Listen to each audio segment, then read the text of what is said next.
welcome to another episode of The Grindbin. I'm Mike Wood. I'm Bobby Trippett. And I'm Vaughn. And today we're talking about 1973's Coffy. What the hell's going on in here? Looks like a goddamn pajama party. Hey, Bobby, I got the money. Dad, I made the team. But you're a hooker. Get that goddamn thing out of your mouth. Where did Senate knockers? I don't know. Spooky got no real Rhythm? We're gonna play a little game, baby. I just love fun and games. Get a little girl all hot and horny. This is Los Angeles. How the hell would women's live? I'm horny. And maybe Daddy wouldn't have had to kill himself because he couldn't get it up anymore. What a shame. It's for jacking off. Come on, just step on the gas before we get creamed. And more. So guys, we're here talking about 1973's Coffy, and we have brought Pam Grier back to the Grindbin, and that is all because of our guest today, Vaughn. Vaughn, as I ask every Grindbin guest, even though there's no reason to ask it on this episode. Right. Explain yourself. Yeah, who the hell do you think you are? Let's see. I've grown up. I used to be the kid. This was back before the internet was a thing, really. I was kind of the kid in my little circle who was into some of the lesser known movies, and like through middle school and high school, I thought I used to know what I was talking about. But that was until I found out about this podcast, and not that long ago. And you guys have definitely humbled me in knowledge of bad movies. I think you may be the first person we've humbled. Yeah, we certainly get humbled on a regular basis by people posting, going, "You didn't know about this shit." It's like, yeah, calm down. Yeah, like whatever. Yeah, so like I thought I knew bad movies because I was like the only one in my group of friends who would even talk about it. And then a weird coincidence. I happened to be eating lunch. It was myself, my cousin, and our mutual friend. And Bobby's wife happened to be sitting in the booth like directly behind us. I had just come off of binging season 13 of Supernatural, and she kind of overheard our conversation about it. Apparently, it was all she could do to not just jump into the middle of the conversation while it was happening. That scans. But she did come up and was talking to me afterwards. We kind of became friends after that. And it didn't take long for her to tell me about the Grindbin. Wow, so Bobby's wife doing the work, Mary, is out there pimping the show. She's the Grindbin street team, for Definitely. sure. So big shout out to my wife, Mary. Yeah. So that for Coffy specifically, I had heard about this movie many times in lots of different contexts. Pam Grier is basically a legend of exploitation movies. And this is like the movie that really put her on the map. It's not her first movie, but it's probably one of her bigger successes. Oh, undoubtedly. And it's a great one to have on the show. I'm glad you picked this. Yeah. It's got also Grindbin favorite Sid Haig. And it's like any movie he's in is probably a qualified candidate. Yeah, pretty much Sid Haig for good 2 decades there. Any movie he was in could be on the Grindbin at some point. This also is going to mark our third appearance for Jack Hill on the Grindbin. Yes, Grindbin All-Star Jack Hill, writer and director of this movie. He also wrote and directed Switchblade Sisters and The Big Birdcage, which was Pam's movie just prior to this one. Yeah, and it's I think it's kind of a disservice that the episode we introduced Pam Grier into the Grindbin was Big Birdcage of all movies, because it's not necessarily starring her. But she did stand out. Well, that's true. But she is a legend. It's kind of, again, another disservice that it's taken us this long to get Pam Grier on the show, but she will appear many more times because her filmography during the 70s is stuff of Grindbin lore. So we'll definitely get her back on. Many, many times. So, Vaughn, why Coffy in particular? Is this one of your favorite Grier movies? I do believe this is the first movie of hers I saw her in. Not counting Jackie Brown that she did in '97, the Tarantino movie. But yeah, I believe I've seen like clips of this somewhere back when we had cable, like early '90s or something. Yeah, and you'll definitely notice if you've seen Jackie Brown, the musical sting that is in this movie. one of the songs is featured very prominently in that movie. Oh yeah. I believe during the whole mall caper scene, which I thought was actually kind of a great homage because, you know, Jackie Brown was such a Pam Grier movie, and it also had Sid Haig in it with a nice little cameo. But I really, really loved that he used the song from this movie in there. So you've mentioned two of the Grindbin All-Stars, Vaughn, Pam Grier, and Sid Haig. But I have a few more people written down. Now, I'm going to try to pronounce this last name, and everybody's going to make fun of me. The man who plays King George in this movie, Robert Dequoy? Nailed Dequoy? Yeah, it sounds French, probably Dequoy, something like that. Yes, we'll go with that. 127 credits.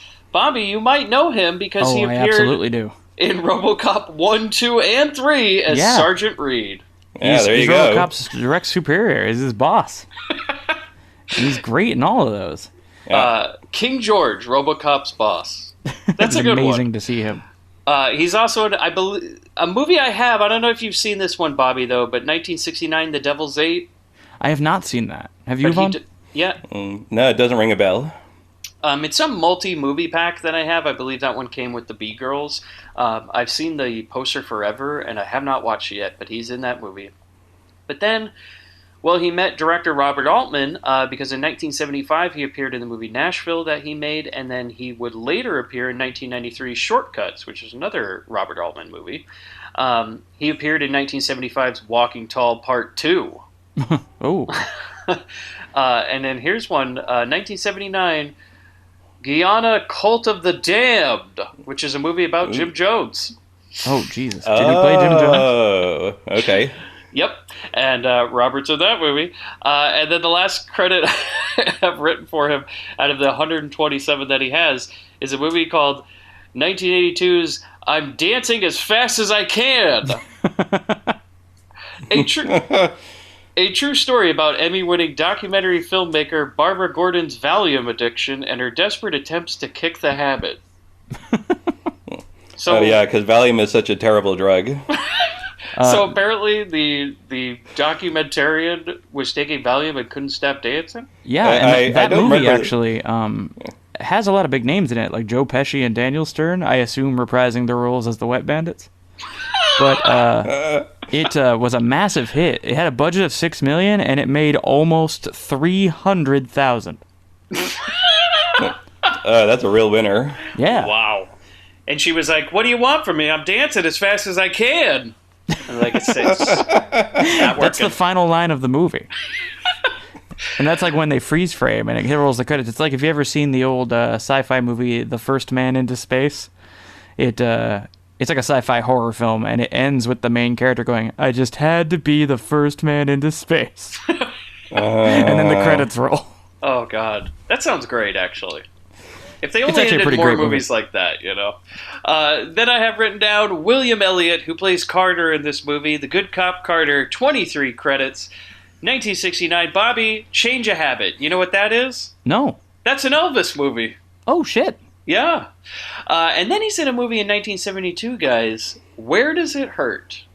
Now, what type of movie do you think that is? Let's see. I assume Some kind of child movie. Okay. Bobby, what do you I was think? going to say he plays a doctor. Okay. He doesn't play the doctor. Because it's a Sellers or porno. It's a Peter Sellers movie. Oh, no. Oh my god. Now, you know, we did say in the past, like, it was kind of a running joke that, like, hey, you could replace any title of a Peter Sellers movie and make it a porno. That one you really could. Oh yeah. So he's also in, now, Bobby, you might have heard of this one, 1972, Night of the Lepus? Yeah, that's a Killer Rabbit movie. Yep, he's in that movie. And then he was in 1974, Hang Up, which he stars in, and you know who he stars opposite in that movie? Grindbin All-Star and favorite on this show, Marky Bay, from The Roommates Yes. and Sugar Hill. Fantastic. Yeah, we As we mentioned... mentioned that's a on good the lineup. as we mentioned on the Sugar Hill episode, Marky Bay significant for being the one you get when you can't get Pam. Exactly. And unfortunately, Marky only has like 5 or 10 credits, and we always mention the movie Hang Up, and I never knew that it starred the guy who plays Carter in this movie. So there you go. We might have to check that one out. We may have to.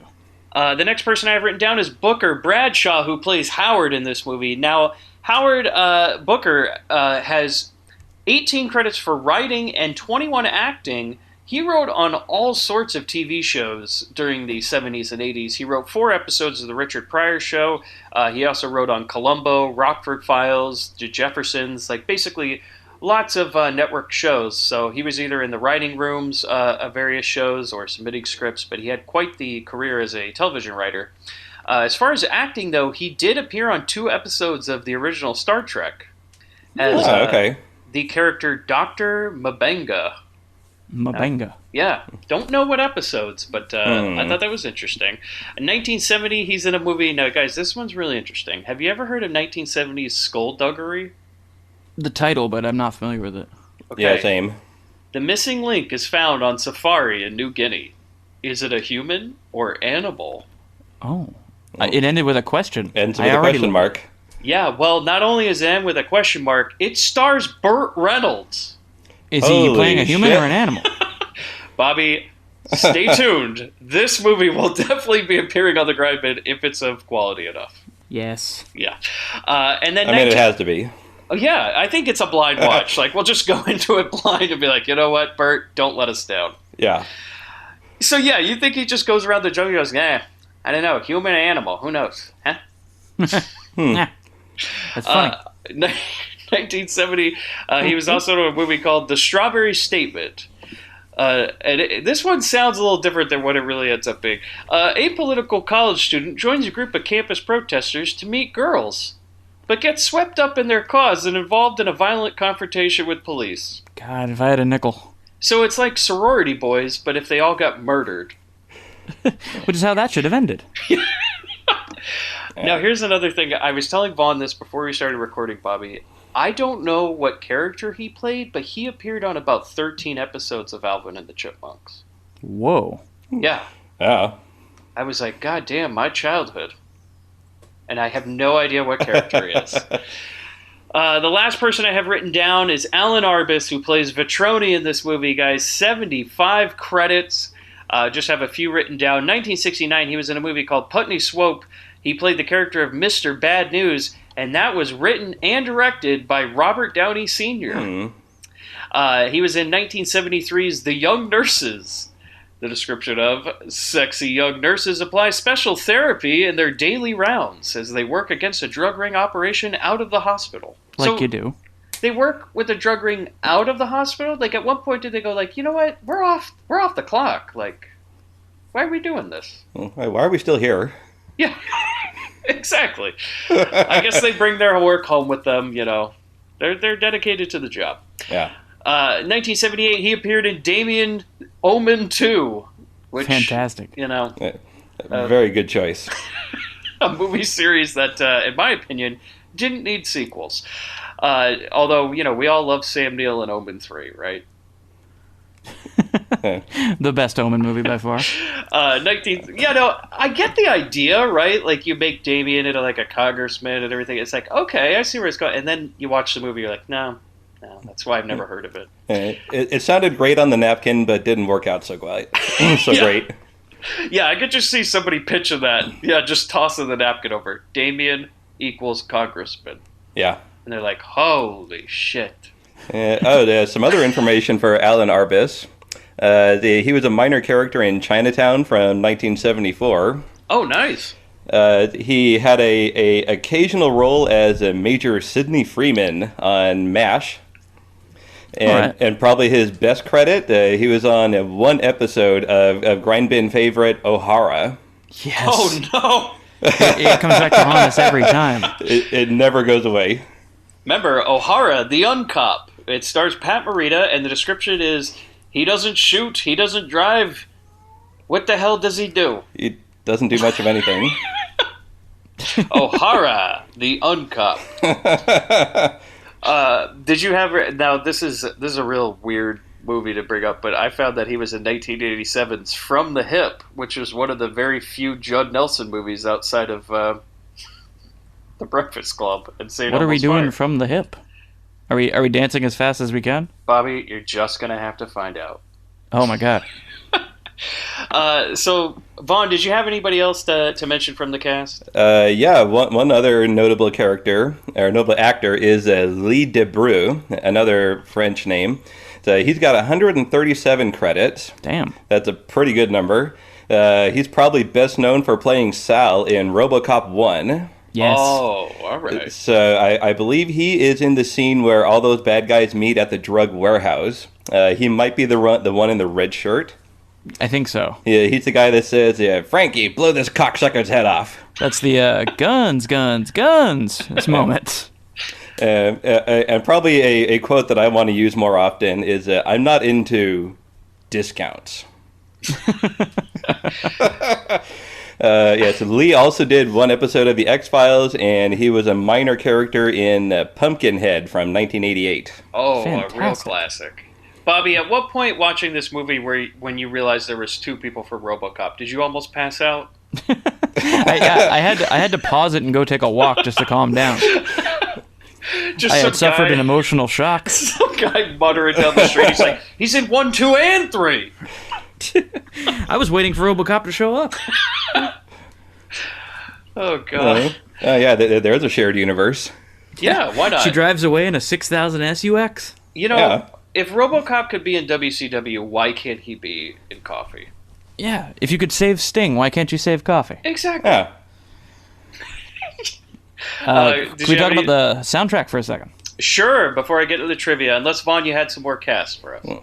No, we covered all the interesting actors, I think. Bobby, take it away. Real quick, the soundtrack was handled by Roy Ayers, who's known as the godfather of Neo Soul, and this, unlike a lot of movie soundtracks, actually charted. It made it to number 31. Oh wow. Yeah. I have it actually on vinyl. It's a fantastic album. You know what's great about this movie is it has multiple theme songs. It's like multiple points of this movie where you're like, oh, it's got multiple theme songs that are. She can kind of pick and choose. Yeah, it's like multiple.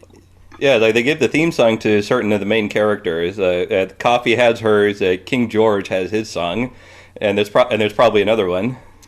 Yeah, I think Coffee has multiple songs throughout the movie where they're kind of like explaining what she's doing, which I appreciated. And then, obviously, the song that we're definitely going to play at some point in this episode, which is featured in Jackie Brown. But the trivia, guys, this movie shot in 18 days. Wow. I wasn't Super surprised when I read that because I'm like, there's only like 4 locations. And at what point did Jack Hill say, all right, we got to go under the freeway? And they're like, but it's like 2 a.m., Mr. Hill. And he's like, yeah, perfect time. Let's go. And apparently, this movie was a big surprise success for American International that they immediately fast-tracked Pam Grier's next movie, Foxy Brown, which released only 9 months after this movie. Yeah, the release of Foxy Brown happened because they wanted to make a sequel to Coffee. But sequels at the time were not popular. Yeah, imagine that. And so they were like, it's kind of a bad business move to try and do a sequel, so let's create a brand new story that's basically the same character. Yeah. And so they were going to do a movie called Burn, Coffee, Burn. Oh, interesting. Which would be interesting because Pam already starred in Scream, Blackula, Scream. Do you think this is... I know like a lot of people, I think, get confused between Coffee and Foxy Brown. Surely. And they'll see, pictures or scenes from Coffee and assume that's Foxy Brown because, yes, it's a very similar type of movie. And I often think they get mixed up, but interesting, only 9 months later. So they by fast track... I think they had the script for Burn, Coffee, Burn ready to go and just started making some tweaks once they once the word came down that we're not doing a part 2. I mean, that turnaround is insane, though. This movie is shot in 18 days. It's edited. It's put into the theaters. And then immediately they're like, all right, make the next one. That is damn. And the fact that this movie only existed because they lost the rights to a movie they were going to make. Yes, which was? Cleopatra Jones. Yeah. They had a handshake deal with the producers, and then that deal fell through, and they were like, shit, quick, make one kind of like that. And, boy, they made the right choice, though. This movie, runaway success. it blew away the box office that Cleopatra Jones ended up having. Now, this was an interesting little tidbit I saw. Did you guys know that Petroni's home is apparently the home of movie legend Roy Rogers? Indeed it is. And I heard that Roy Rogers also kept people imprisoned in his sauna. Wow. It's a little known fact about him. I was like, man, do you think Roy was happy with the final product? I'm like, he got his check. He didn't give a fuck. Yeah. Did you get the tagline for this movie, Bobby? Was it she'll cream ya? Yeah, they call her Coffy and she'll cream you. Okay. Oh my. Did anybody else think it was confusing at how much, like, look, there's probably a lot of times in movies where somebody says, I'm going to get a cup of coffee. But in this movie, it seems like they kept saying it. And what's interesting in this movie, too, is that we don't establish whether that's her given first name. We find out that her last name is Coffin. Yes, there's only one part, yeah. And also, is that true, or is that just like a joke? No, it's true, because her sister's name is Lubelle Coffin. Okay. And so, as far as we know, her name is Coffy Coffin. That's a great name.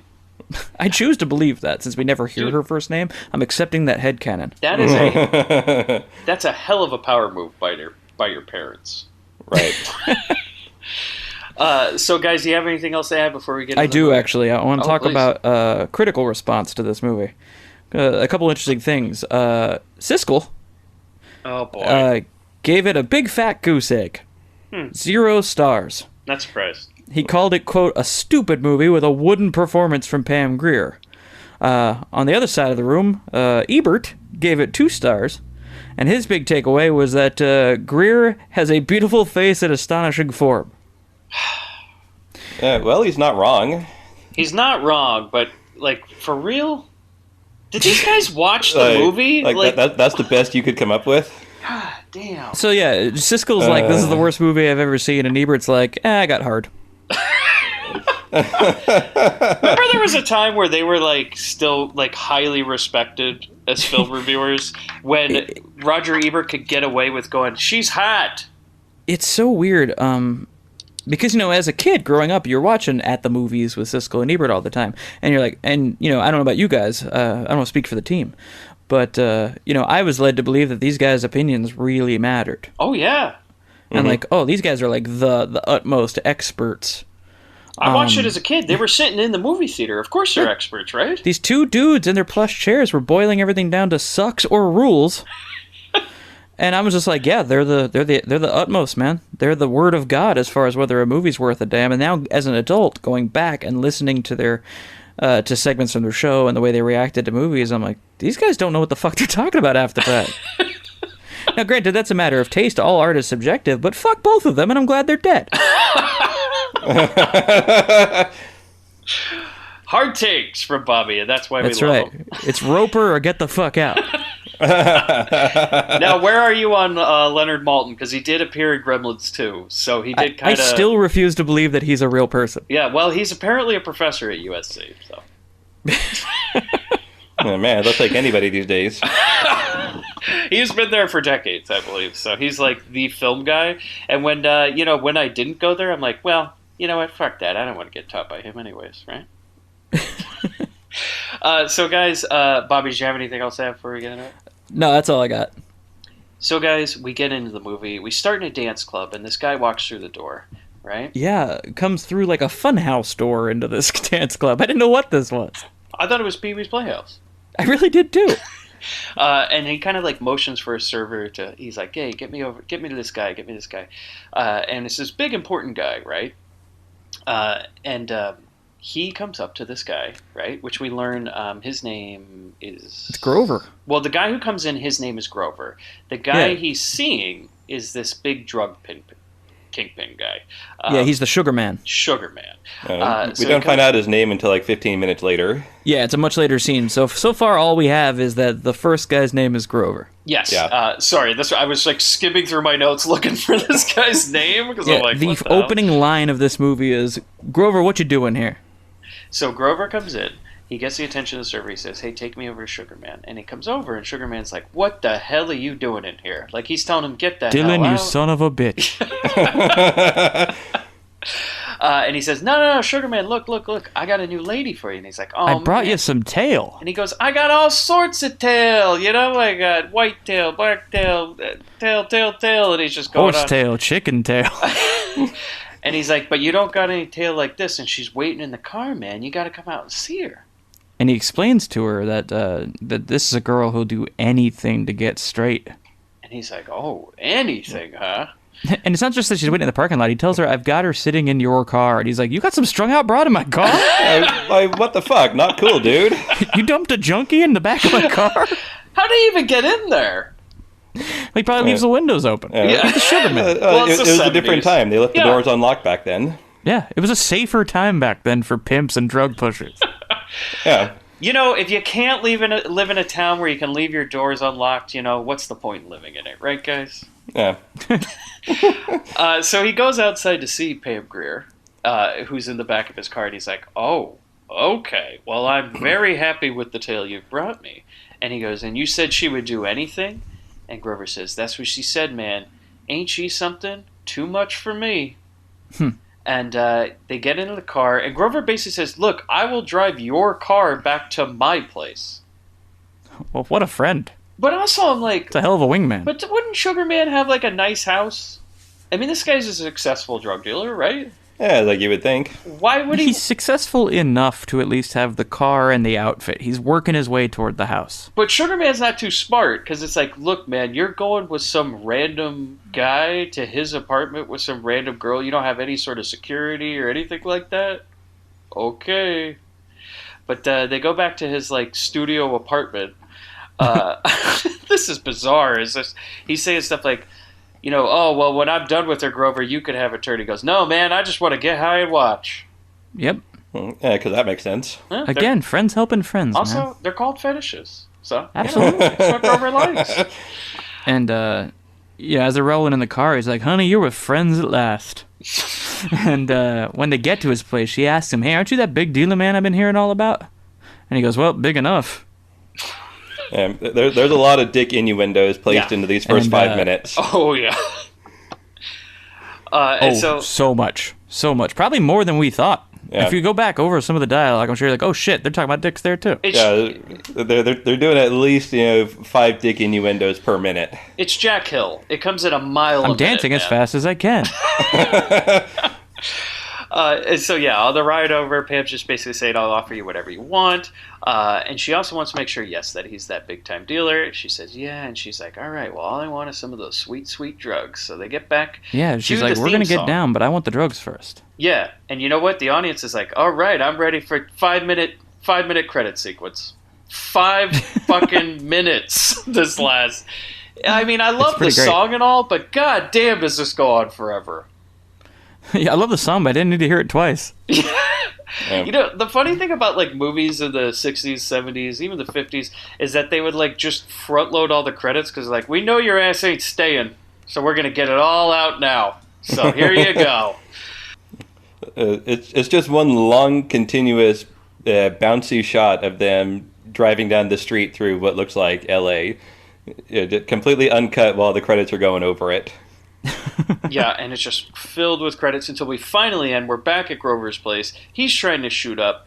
Pam's like having all sorts of trouble getting her top off. Yeah, that was pretty great though, because when she wants the drugs, he's waiting for Grover to bring it, and he yells, "God damn it, Grover! What are you doing over there? Making a goddamn souffle?" And when we pan over, Grover's actually tying himself off. Oh yeah, he's like he said, he just wants to get high and watch, man. Yeah. Ain't no funny if he doesn't have the high. Yeah, I mean, it's rude to do it to yourself first when you've got guests waiting. So Pam's like, "Well, I do want my fix and everything," but she's like, "Why don't you go over there and turn off the lights?"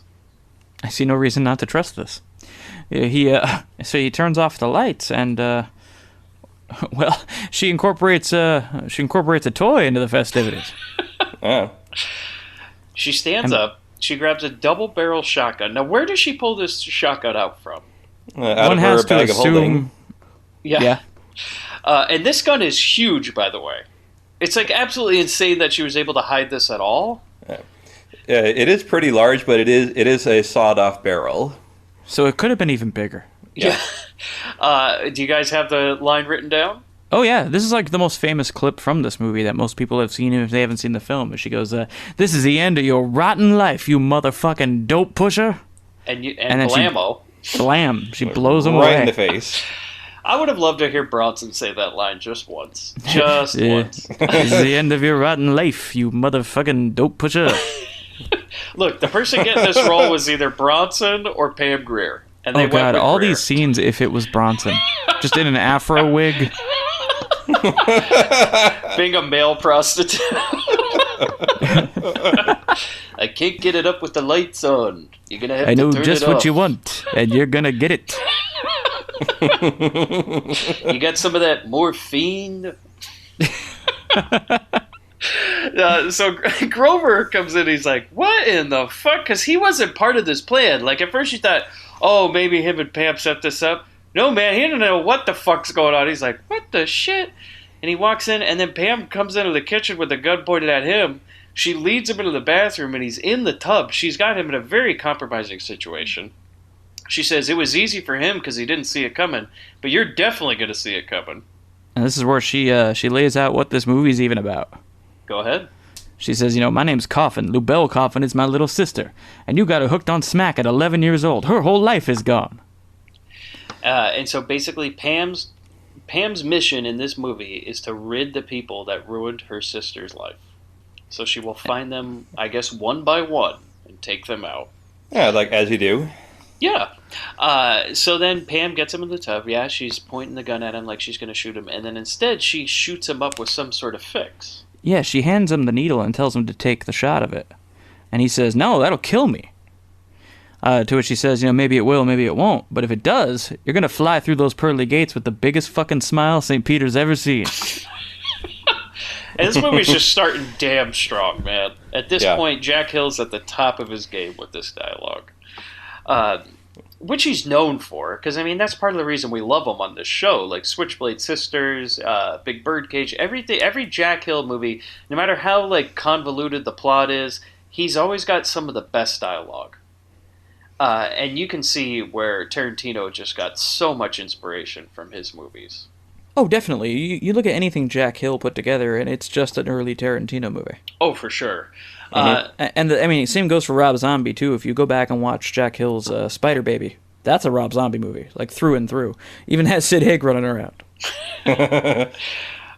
So now we're at the hospital, which we learned is Pam's day job, or night job, depending on when she's there. But she's apparently a nurse in the surgery wing of the hospital. Yeah. And she's not really ready for this operation. Her mind is elsewhere. She's kind of walking around, and this guy's, he's open. Blood's everywhere, and the doctor. That's what you need, really, is somebody kind of not really putting all their focus on the job in the ER. Yeah, and the doctor's just like, Pam, why don't you get the hell out of here, man? We're doing a surgery here. The doctor even goes so far as to go, this place is turning into an insane asylum. Imagine if you were I think the awake doctor at this needs to point. take some time. Yeah. Imagine if you're awake at this point, this is pre-surgery, and you're like, yeah, can we get that nurse out of here? Right before you're going under. The anesthesia's just starting to kick in, so you're getting that Freddy's Nightmares type shit where, everyone's making out with each other and there's fog in the room. It always comes back to Freddy's Nightmares, doesn't it? I had to mention Freddy, you know that. Of course. Yeah. She's told to leave by the doctor, and the cops have arrived at the hospital. So we have McHenry, who's Mac in this movie, and Carter, the good cop. And we only know his name is Carter, the good cop, because that's how Pam goes. She goes, "Hey, it's Carter, the good cop Carter." But they are here to check on the drug addict that was shot up with a bunch of drugs, which was our boy Grover. And then they said, the doctor comes in, he says, it was something worse than heroin, and he's afraid that he won't be waking up.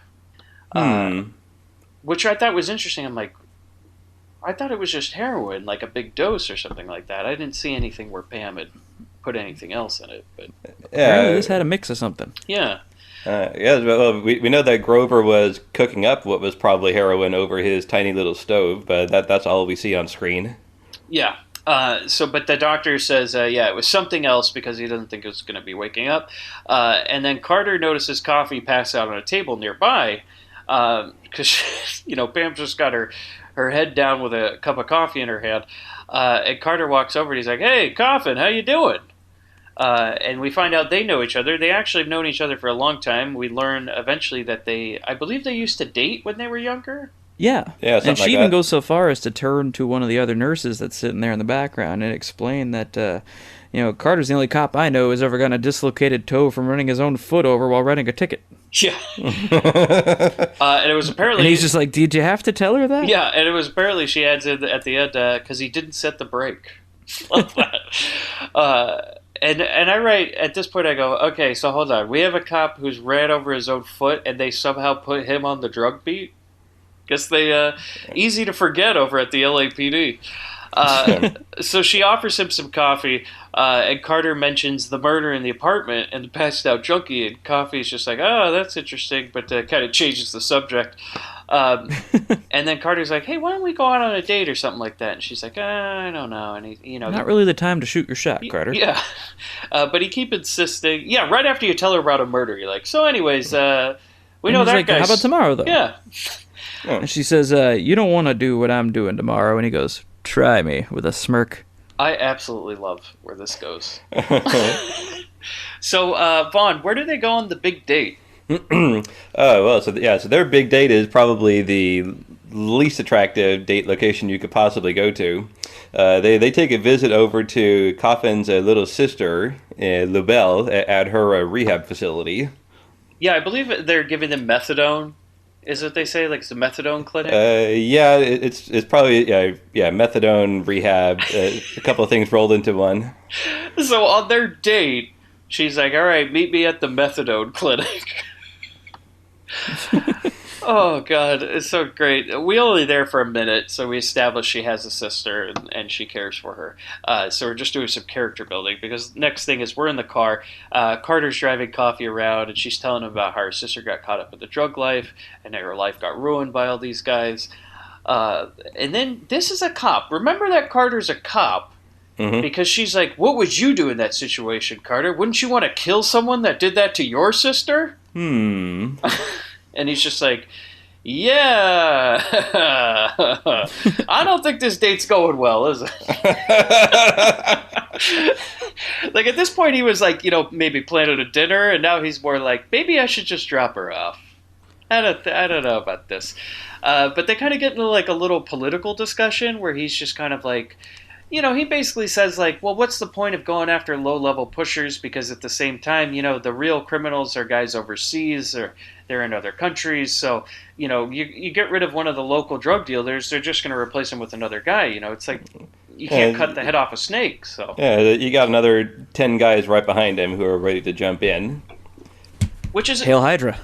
Yeah. Which is kind of an interesting comment. I mean, it's true. But the situation is, what can you do as the cops? You arrest one guy, you take him off the street, you do whatever you can, they're just going to replace him right away. Yeah. They give Carter a chance to kind of solidify himself as the very ethical cop.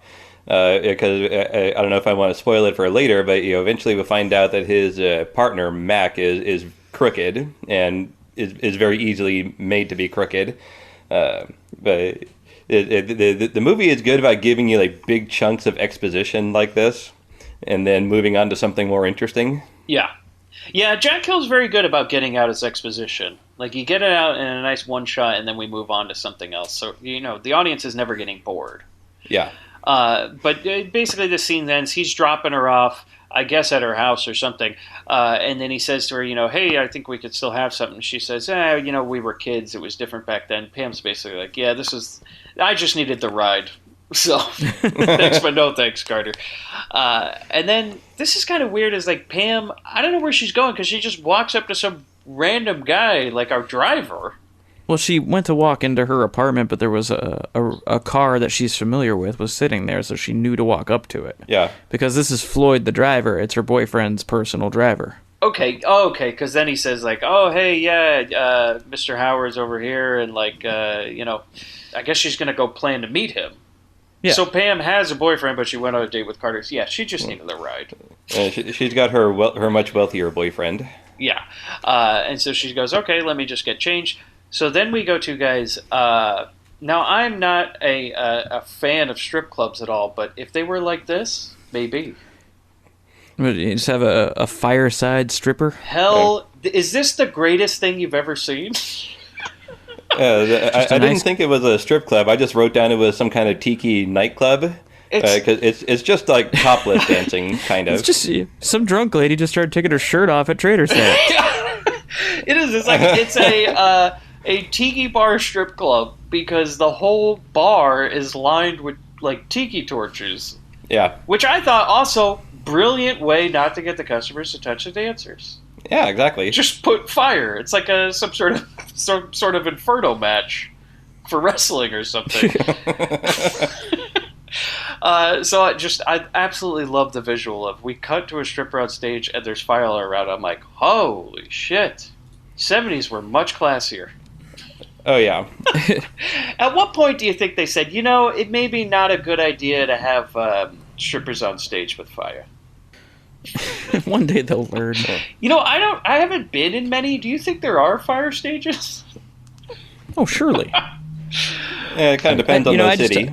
I don't. Yeah, Mike and I are far from stripper experts. Vaughn, you want to take it from here? Yeah. Well, there's certain cities they have more relaxed ordinances compared to the big cities, so you could probably get away with that. But this is the 70s. Yeah. Yeah. So they were still doing the fire stages in LA. It didn't just become like a Riverside thing until the 80s or something. Yeah. And then we have that tragic stripper fire of 1970, whatever. And then everything changed. So yeah, she's dancing at this fire pit stage, which is absolutely fucking amazing. And Howard and this guy Ruben, who we learn, I guess he's like he's the deputy commissioner. Yeah, so he's the deputy police commissioner. Yes, and they're just sitting at a table waiting for. They're not waiting for coffee. They're having a discussion.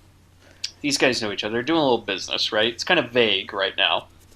But basically, Ruben says, "Hey, I got to take off," and Howard goes, "Oh, great. Well, this is the lady I was waiting for. Here's coffee." And while they're talking, in the background, we established that there's a guy watching them, and it's this. Boy. He's dressed like an old reporter, but he's got an eye patch, and by an eye patch, I mean like one lens of his glasses is clear and one is sunglasses. This guy. I don't know how you get like half transitions. It's kind of neat. Now, does he have an official name? Because I just call him One Eye. He gets his actual name about 45 minutes from now. I called him Creepy Glasses. So whichever you choose. Yeah, so Creepy Glasses or One Eye. He is sitting at the bar, and we can tell that he is with them because he's just kind of watching over everything, right? If any of our listeners are big comic book fans, he looks like the main protagonist from the Marvel series Marvels that came out in the 90s, which was about a photographer who happened to be on the scene during all of the great moments in Marvel history. And he only had one eye? Well, he wore an eye patch under his glasses. Ah, okay. A photographer with one eye? It's perfect. So yeah, he sits down. Like Coffy comes in, right? She sits down. Ruben takes off, and Coffy's just meeting with Howard. Yes, we learn that they are involved. And then all of a sudden, this server is taking pictures. I don't know if it's a server or just like maybe some lady from the press or something. She's taking pictures. I think it's a server, she right? She is wearing like a dress, so I think it's a waitress. Yeah. So. In this, okay, one thing I gotta say right now is if you're in a strip club, at no point do you want your picture taken. Absolutely not. That is a bad idea. You know what, though? Great idea on how to get money out of customers, though. Is you take a picture of it and go, yeah, you'll probably want that, won't you? $20. It's really a perfect plan. It should just be like you're on Splash Mountain. They just snap your photo as you're heading for the exit. Yeah, but if at the end of Splash Mountain they go, yeah, if you don't buy this, we're going to put it right on the big screen, right in the front of the park. So give us your 20. Or Mr. Mouse is going to show this all over town. So Bobby, the waitress, though, she takes a picture of One Eye. Mm-hmm. And he don't like this, does he? He's not fond. Really? What does he do? Well, he approaches her in another room later and pulls a knife on her. Well, he pulls something out and then he makes her pull something out because he pulls out a knife and then pulls out her just one breast. Yeah. and he says, "I want the film or I'm cutting it off." That's intense. Yeah. I was like, yikes, man. She obviously gives up that film. And he says, you got to be more careful when you're taking pictures. I'm like, God damn. Yeah. If you want to talk about how full service this nightclub is, they're taking these pictures with an analog camera, and they have a developing room on site. Yeah. Like I said, man, you got to do that ransom somehow. Like, they're developing it right there. It's like, okay, Jimmy, you got about 15 minutes to decide whether you want this to get out or not.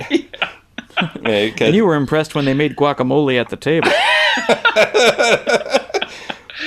Oh, man. So, yeah, after he threatens to cut it off, we're back at the bar now, and Coffy's asking Howard, she's like, why the hell are we meeting in this tiki strip club? And I just write my notes and go, Pam, it does have a fire stage, so let's calm down. It's not really a dump. Come on. And Howard, yeah, her line is, what are we doing in this dump? And he goes, I just bought it. Yeah, and I was like, well, hold on now, Pam. That fire stage, there's something to that, Let's not classify it as a dump right away, Maybe we could remove the dancers. This could be quite the nightclub, You get a performance up there, get a magician. Who knows? I mean, have you seen the strip club in Gorgo Girls? This is a step up. Oh, yeah. Yeah, I bet we can get Henny Youngman to jump over. Yeah, a step up from Herschel Gordon Lewis's basement. Yeah, no, it's a big step up, man. Yeah. Those strip clubs in Pittsburgh, yikes, right? The rec room at the old folks' home Henny Youngman was in. Yeah, they just rent a VA for the night. Like, you can do whatever you want. So yeah, Howard says he bought the place. Then he tells Coffy, he goes, not only did I, now this is a weird thing, he goes, not only did I buy the strip club, but I'm running for Congress. I'm like, usually those don't go hand in hand, But I'm also a client. Yeah. Well, maybe they had a lot of pictures of him, and he knew if he was running for Congress, he had to get him somehow, so he bought the place. Yeah, that's the reality of it, was he bought the photo developing center inside the place. Yeah. He's like, if I'm going to be running for Congress, I better just make sure I control what goes in and out of here. By the way, what an amazing business. Guys, I just got it. Strip club and 1 hour photo. Yeah. That It's perfect. is a wonderful business model.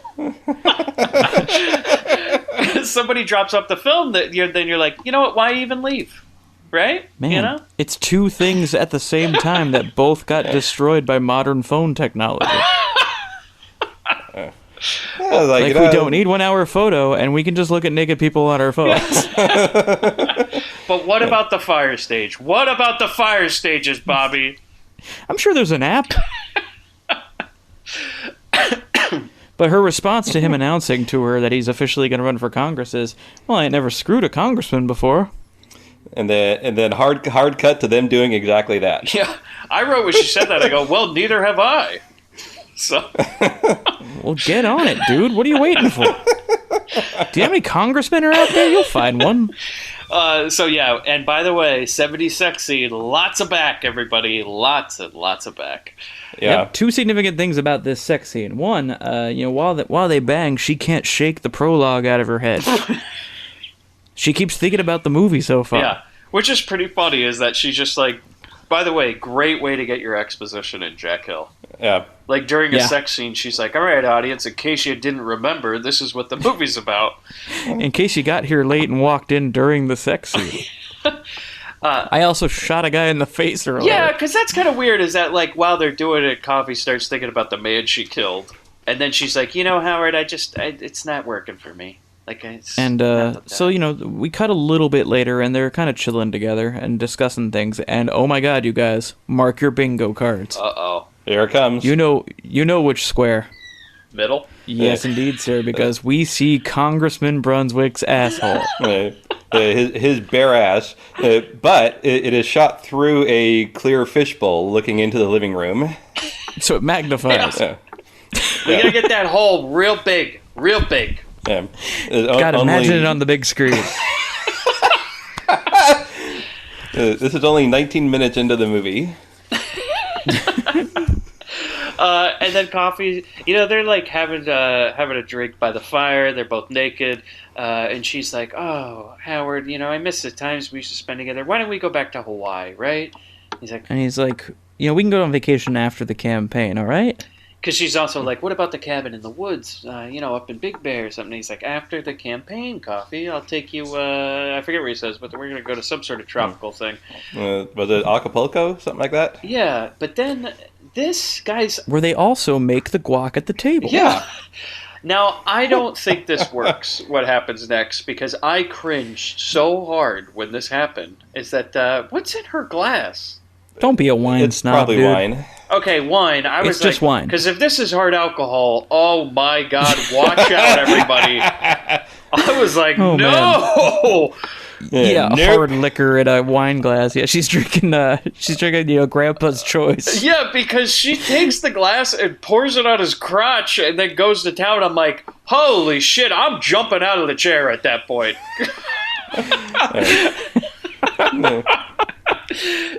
I'd love to see that alternate take. Where she's like, can we go on vacation? He's like, not right now. She goes, okay, and just pours. He goes, oh, Jesus, and flips over the table. Just reminded me of home, guys. Reminded me of home. Yeah, accidentally kicks her in the face trying to get out of the chair. Oh, man. My wife often asks if we could go on vacation while she's holding a glass of whiskey by me naked. I always say yes, so it works. Because you know what's going to happen if you say no. Exactly. It's a hostage situation. Man, when you're in that compromising situation, maybe that's why it stung me so bad, as I was like, oh, God. See, I don't negotiate in those situations, man. I will not bend down. So I just put my wallet in my mouth and go, just do it then. We're not going on vacation. Yeah, so I guess it wasn't hard alcohol because he enjoys it. Or maybe, they're called fetishes, so, maybe. But Coffee drives to the hospital now, right? She's It must have been hard alcohol. Yeah. She drives to the hospital, she parks, and then she's nearly raped by some dude in the parking lot. Yeah, this is what super the weird. hell? Completely out of nowhere. Yes! Okay, first of all, this is... Like, she is not parked in a spot. She's parked, near the emergency room, and this guy's just standing out here, and he comes up, he's like, hey, what you want? And then, tries to grab her. Yeah, he starts getting handsy. It's like, what the fuck are you doing, dude? This is an right through the emergency window. room. Yeah, there are Fortunately- people here. But fortunately, Carter runs up.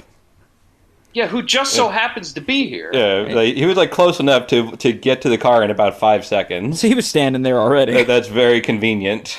And he goes, what in the hell are you doing? And the guy's like, I was just waiting for somebody who's inside. Yeah, he said his wife's in there. Yeah, his old lady's in there. What the So fuck? his wife's in the emergency room, so he went outside to kind of, blow off some steam.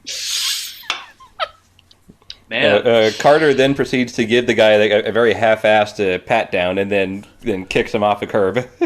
Yeah, and then he looks at Pam, he's like, so now that I saved you from being raped, you want to, go have some coffee or something? He goes, I make the best cup ever. But you know what, though? It's a good idea to go back to Carter's for coffee. Coffee needed that coffee. Yeah. Hey, that coffee's going to make Coffee feel better in a hurry. This is where it started to annoy me how many times they fucking said coffee. In this Everybody movie. stop all right, saying coffee. I just wrote in my notes at one point, I go, does anybody drink tea? For fuck's sake, let's switch it up. Tea, that's un-American. But there was that one part where Coffee sipped her coffee too fast and got kind of coffee. Yeah. Yeah. Well, here you go. Bobby, here's my notes, right? They go to Carter's house. Coffee takes a sip of the coffee, says the coffee's excellent. Credits. Yeah. And then they talk... By the way, did anybody else get reminded of that scene in Jackie Brown where her and Robert Forster share a cup of coffee in this scene? Because it did for me. I was like, oh, okay. I'm sure that's no accident. No, and so they're sharing a cup of coffee, and they talk about how things were good. And then she's asked, you almost expect her to be like, who's that? Oh, that's the Delphonics, and you go on that whole thing. So she asks, is he... this again. She asked Carter some weird questions, because she goes, Carter, you ever done something when you were mad that was really bad? I mean, when you were really mad, though. It was really bad. It was so bad that you felt like you were in a dream. And he's like, thank God the phone rings so I don't have to answer that. Where the hell this is going? Yeah, it's she wants to tell him what's going on. It's like, no, that's not how you do this. Yeah, he's like, and then the phone rings, and it's Mac.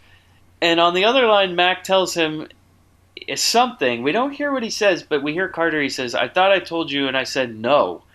Yeah. I'm not in for this He plan. said, not only am I not in, but if you go along with it, I'll bust you personally. Yeah. And then he just hangs up, and I go, obviously Carter has never seen a cop movie. He's new to this. Well, this is going to be the end of Carter in a couple of minutes. See, if Yeah. only Carter understood, you're either in or you're in the way. Now, how much did you expect Carter to go back to Pam and go, it's a good thing I'm retired in 2 days because, and then show her the picture of the boat and everything, and he's like, yeah, just gonna buy my boat, set off to sea, only 2 days left, Just me and my old lady, the sea. Yep, and I can retire knowing I was a clean, good cop. Yeah. But yeah, when Mac hangs up the phone, he turns, he shakes his head at Sid Haig. I like that as hanging up. Is that Sid Haig in Yeah, the car? that's Sid. I couldn't tell right away, but I thought it might have been Ruben. No, it's Sid. It's his first appearance in this movie, because Sid then takes off okay. driving. Yeah, Okay. and he's kind of like shadowy in the car at this point, right? So Yeah. you kind of just get barely a look at him at this point. Yeah. And then Carter comes back to Coffee and he goes, I really ruined my chance to get some money. Yeah, Because it's interesting, because I didn't know how much of it he was going to tell her. He just lays it all out for her. Well, she's Yeah. telling him basically she murdered a guy. He's like, well, I could tell this lady anything, right? And he basically says, like, yeah, I got offered a bunch of money to hang out with my crooked partner and work with these mobsters. Yeah, he's on the take with this gangster named Vetroni, and he handles all the pimps and pushers, like this guy King George. And he's just she might as well have pulled out a pad of paper. Yeah, and Coffee's just kind of looking at him like, I thought this guy was smart. But you know what? He ran over his own foot. Yeah, this moment is definitely the Carter who ran himself over with his car. Yeah, and you remember, Vaughn, how you said, like, Carter wasn't long for this world? Yeah. Well, cue the bad guys. Yeah. Very suddenly, his door starts breaking in. Yeah, it's like when Sub-Zero and Scorpion show up in the Mortal Kombat movie. What, they just break down a guy's door? Yeah, two guys Holy in masks shit. just push the door open suddenly and come in. If Yeah. I was just sitting in my apartment and it got broken down by two guys that looked like Sub-Zero and Scorpion, I don't know what I'd do. But yeah, these guys are both wearing ski masks, and they're carrying bats. And one guy says, get over here. I think it's Daniel Stern and Joe Pesci. I'm not sure. They're all over the place, right? And he tells trying to Coffee clog your sink. to get in the other room, as they're already starting to flood the place. Yeah, that's their calling card, man. And so, we learn that Sid Haig is one of them. Because he takes off his mask and he tries to rape Coffee, but thankfully his partner... Who is his partner at this point? It's not Mac, is it? Because the other guy still has the... No, it should be the other tall thug for Yeah. Vetroni. We see a It's lot like- more of him later. Yeah, it's just like nameless thug, this guy. But it was Like, interesting he's- because they start putting the boots to Carter, and then Coffee, who was supposed to wait in the other room, comes running out with a vase. Yeah. Yeah, she fights back. Yeah, she's going for the hardcore title. We'll get to hardcore title. a But little yeah, later because- they get the upper hand, and Sid goes to rip her shirt open, and immediately it's not him. The other guy goes to rip the shirt open, and Sid goes, "Come on, we ain't got time for that," and drags his partner out the front door. Yeah. Which thankfully we didn't have to see that. So then we go to the hospital, and Coffee's with Carter at his bedside, and the doctor's like, yeah, it's really bad. And the other cop shows up, and they're like, well, how bad is it? And the doctor, in front of Carter, says, well, he might be able to go to the bathroom himself one day. Wow. It's like, don't say that in front of the patient. God damn, man. Can everyone please stop talking about how stupid Carter is? So then Coffee, that scene's very quick, it ends. And then Coffee comes looking for a lady named Priscilla, right? So she follows this lady back to her house, which is, I guess, part of the thing that she heard from Carter, right? It becomes related to King George in a couple of minutes. Yeah, but she's got to find somebody who knows King George. So she finds this lady's house. She walks in, and Priscilla's like, what the hell are you doing here? And she's like, don't you remember me? And she's like, oh, yeah, from the hospital. Yeah, you helped me that night. I was all strung out on drugs She's and like, everything. I helped sew up your face. Yeah, because we should mention that this lady's face is all screwed up, right? She got cut by her pimp or something. Yeah. And then Coffee's like, well, are you still working for that King George? And she's like, why the hell do you want to know? She's like, I don't know. I'm thinking about getting in the drug or the hooking game, I haven't decided And yet. it's interesting the response she gives her when she starts asking about King George. She goes, hey, look, my old man's going to be back any minute now, and if she catches you, she's going to kick your ass. Yeah. Yeah, I was very confused by that for a second. But then, this is so bizarre, is because she just starts spilling the beans on the whole operation. She's like, "Oh, Everyone you in want this movie just gives up everything. Because she goes, Yeah. she's like, "Oh, you want to talk about King George? Well, you should really learn about this guy named Arturo, who's actually Vitroni. Vitroni, which is very confusing as to why one character in this movie calls him Arturo. Well, because And she knows him everybody else- personally. Yeah, but everybody else calls him Vitroni, which is very confusing because it's like, use the goddamn name we all know him by." And But she she's- says, all the girls know him. Balling Arturo is like paying taxes to the government. Apparently he's a real freak, right? That's what we learn. And then Pam's like, "Hey, that's great and all. Thanks for telling me more about the drug operation and the hooking game. Do you know where King George keeps his supply?" And Now, Priscilla's I don't like, want to bulldoze this because she asks what kind of stuff he's into. okay. Vitroni, that is. Yes. Yeah. And she says, well, he likes girls that he thinks are foreign. So if you tell him you're the queen of some tribe in Siberia, he'll start dripping in his pants. Oh, boy. And this is... I can't wait to And get to that. I brought scene. that up because it pertains to a later scene. Oh, yeah. Yeah. Indeed. But then, this is when Pam's like, "So, on to other business. So where's King George keep his drugs?" She's like, "Whoa, you trying to get me killed?" Yeah, she's like, "Wait a second, hold on. I thought this. Wait, are you really interested in getting the game, or is this something different, huh?" And that's why she realizes it's not a social visit. Priscilla grabs a knife, and then Pam, love this, stands up, breaks a bottle of J&B. Just like she christens the table like it's a cruise ship. Yeah, the And then, Grindbin favorite, J&B, you know? And she says, "Oh, you want to play knives? You picked the wrong player." And I'm like, "All right, hold on. Can we at least take a second to talk?" But no, Pam gets her right on the bed. She puts Priscilla down on the bed. She says, "I'm going to slash your face again." And then Priscilla And she gives up the answer. She goes, Yeah. "All right, he keeps his drugs in a box with in not his much fireplace." effort. Yeah, well, you know, when your face is already cut once and somebody's got a broken bottle of JB at your face, you know. And just imagine the situation, though. Imagine you're scared, so you pull a knife on somebody, and their immediate reaction is to break a bottle and dive on top of you with it. Like it's unexpected. I'm giving Yeah. it all up. Yeah, you're like, you know what? I don't want to do this. I'm all right. And so then Priscilla, at the same time, she gives it up, and then she calls for Harriet because she can hear the footsteps coming up the steps outside, and that's when Harriet arrives. Oh, Big man. ol' Harriet. And she immediately, speaking of the hardcore title, she picks up a chair and just starts swinging it around. Oh yeah, and are you guys sad that Harriet wasn't in this movie more? Yes, I hoping for wanted a to see reprise. more of that fight. Yes, and it doesn't even get to a good fight because she breaks the chair on the wall. Pam just ducks it, and Pam's even laughing. She's like, "Oh man, this is great," and then she just runs. Yeah, like a few more things get thrown around, and then she just runs out the door. I was hoping, as far as seeing Harriet again, that because we've established that King George gave Priscilla the facial scar, that at some point Coffy was going to drop King George off at Harriet's house. But no, the next thing we cut to, Bobby, is that we see King George, and he is so fucking badass Oh that he my has his own theme God. song. Got his own theme song. He's got his own music. This dude is going full Dolomite.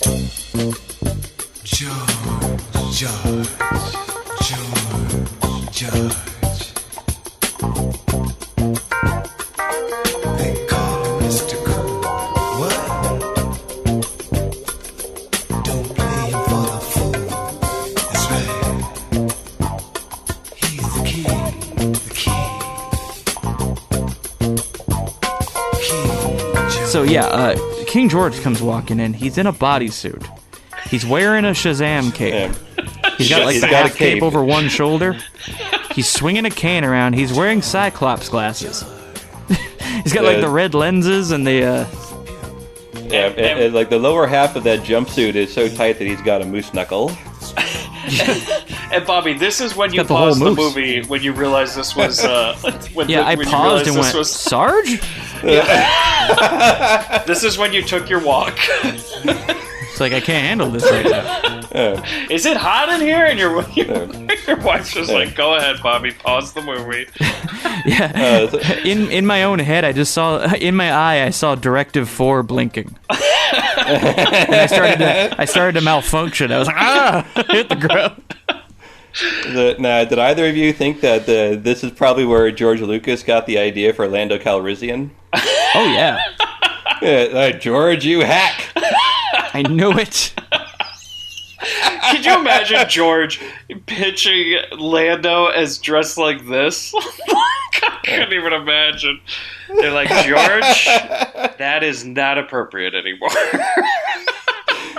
Not appropriate in this galaxy, and not appropriate in that galaxy. We're going to have to dial it back a bit. You know, it's a long He's just like- time ago. Oh, hold on. As if it wasn't enough that this guy's name is King George. Okay, hold on, guys. There might have been something else that inspired George in this scene when we find out the accent that Pam uses. Oh God. Yeah. So George spots Pam by the pool, and he comes over to talk to her. And you're absolutely right. Pam heard that he likes exotic people, so she decided she's a Gungan. So Pam Binks is here. Because, oh my God. I was just like, she is having a lot of fun with this role. Because she pretends to be Jamaican, and by pretends to be Jamaican, God. She heard Bob Marley talk once. Yeah. This is like not even half-assed. This is like quarter-assed accent. Yeah, this is some cool running shit she's pulling, man. I mean, she sounds like Miss Cleo. Because she just, like, the way that Pam does a Jamaican accent is, you could just... So which one of us wants to try? Yeah, you could just see Jack Hill go like, look, the way you pretend you're Jamaican is you end every sentence with the word mun. Yeah. And she goes, are you sure, mun? And he goes, you got it, Pam. You got it. It's perfect. So, good enough. Basically, we have two characters from the Star Wars universe contained in one scene. Man. So, for all of you who really hope that one day you'd see a scene between Lando and Jar Jar, there you go. You just see George file that away. He's just like, okay. Oh, this is good stuff. I'm going to write this down. Just George Lucas and Quentin Tarantino just high-fiving watching this movie. Yeah. You think at any point he pitched Jar Jar to Pam? Yeah, so she pretends to be Jamaican. I'm just picturing the meeting where he's like, you inspired a character. Can I show him to you? She's like, what the fuck? Yeah, what the fuck, man? As she walks out of the room.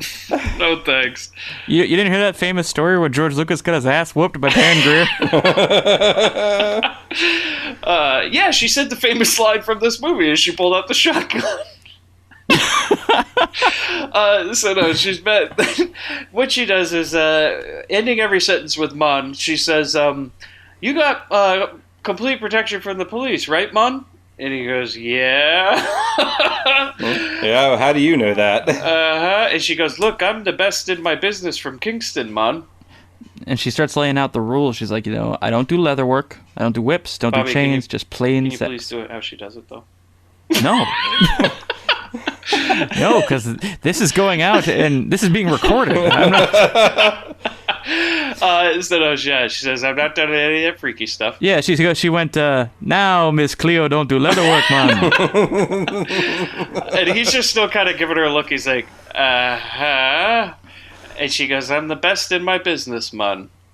And she says she's the best there is, the best there was, and the best there ever will be. And she puts him in the sharpshooter. And George says, "Well, we'll just have to see about that, won't we?" So we cut to, as I write, Hooker HQ. Yeah, yep. Hooker HQ / call center. Oh, this is amazing. Please, somebody take this scene of how these ladies all live together and they operate a call center. Vaughn, you want to set this up? Yeah, so we're looking at the hotel room of this hotel that George and Pam were meeting at. There's like probably 6 women in various stages of less and less clothing. But there's one Asian lady who's working the phones, and she's kind of doing the sex line talk. It becomes apparent that she's like pitching this one blonde girl to the man who's on the phone. Yeah, imagine getting a sexy cold call from somebody. Yeah, it kind of sounds like that. I'm sorry to bother you during dinner, but now imagine what I'm wearing right now. Yeah. Wait, hold on. This is an out call center? This isn't just inbound? She says to him that like she got his number from a previous person, so she is cold calling from the Rolodex. This is like boiler room Wow. shit. This is Coffy is for Times closers. are tough, huh? Oh, how great would that be if she just turns to another prostitute at the end of the room? She's like, put that coffee down. Yeah. And Pam Grier's like, seriously, put me down. Put me down. Well, but wait, what makes it better is that the lady on the phone is clearly Asian, and she's doing her best to sound like American accent, but she starts talking to the guy on the phone as if she were the blonde lady who's sitting on the couch, and so and the voice just does not match up at all. No, and we should also say that the blonde lady on the couch is being treated for some sort of either sunburn cuts. or boils. I think or it's cuts. I think it's whip Okay, abrasions. yeah, on her back. She's clearly not ready to go out. I think she got into some hard S&M stuff, and she's a little. This is not busted the up. girl you'd sell at this point. Goddamn, man. And then the Asian ladies close it up with oh, don't worry about it. It's just a blowjob in his office. And then I just write, okay, hold on. And she's like, hold oh, on. okay. The logistics of that are insane.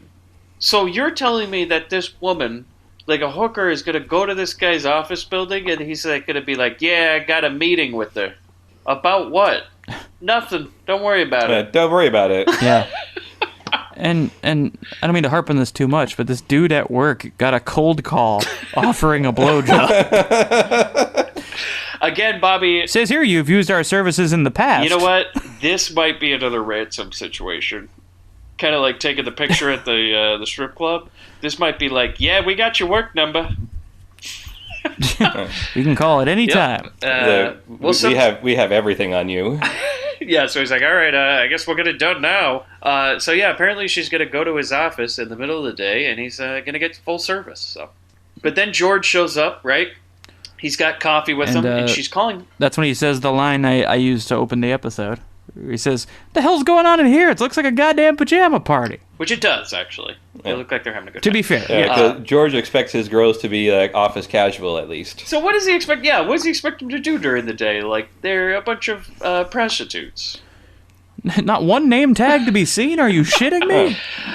We had a meeting about this. So he comes in and goes, look, this you need to wear underwear at the office. This is a hygiene issue. Well, that might be true. The department's breathing down my neck about this. We're going to get HHS all on my ass.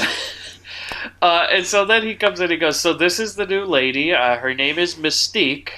And then she shapeshifts into Jennifer Lawrence. Yeah. the other girls look very, very jealous at Pam Pam X-Men, you hack. I knew it. And so then this lady named Meg comes over and she's like, come on, George, give me some sugar. And he's like, look, not right now. I just brought in the girl. Have you met? The thing about Meg is that she's George's main squeeze. And she was not supposed to be back from Miami yet. And he's like, oh, hey, Meg, how you doing? She's like, come on, let's go get some sugar. He's like, come on, don't you see I got the new girl here? Mystique's here, right? And she goes, Miss Stick? What kind of name is Miss Stick? And he goes, it's Jamaican. Really? Mystique is a word. Like... Well, they didn't become prostitutes because they had good grades in high school. But yeah, that's a different movie. We've already covered Miss that. Stick? I mean, to be fair, that works pretty well for a prostitute. Was there any point in one of the X-Men movies where somebody called Jennifer Lawrence Miss Stick? I don't recall. I haven't watched the most recent one. I think it may happen in Dark Phoenix. Okay. Yeah, right at the train at the end, somebody goes like, yeah, why don't you get out of here, Miss Stick? And that's the last we see her. She's so hurt by that, she leaves the series. That's when she was like, you know what, I'm not putting the makeup on anymore. And you're like, oh, Jennifer! I feel like everybody in that series does that. So then, yeah, George says, look, Meg, Mystique's Jamaican. She's going to be a big asset to our organization. He's like, hey, tell you what, why don't you go get yourself a coffee while I check her out? And she goes, check her out? And she's all pissed about it. And all the other girls are like, ooh, little drama going on, right? So then we go in the room, and Pam, well, she gets naked for George, right? Sure, she's getting checked out. Which is a really good shot of Pam.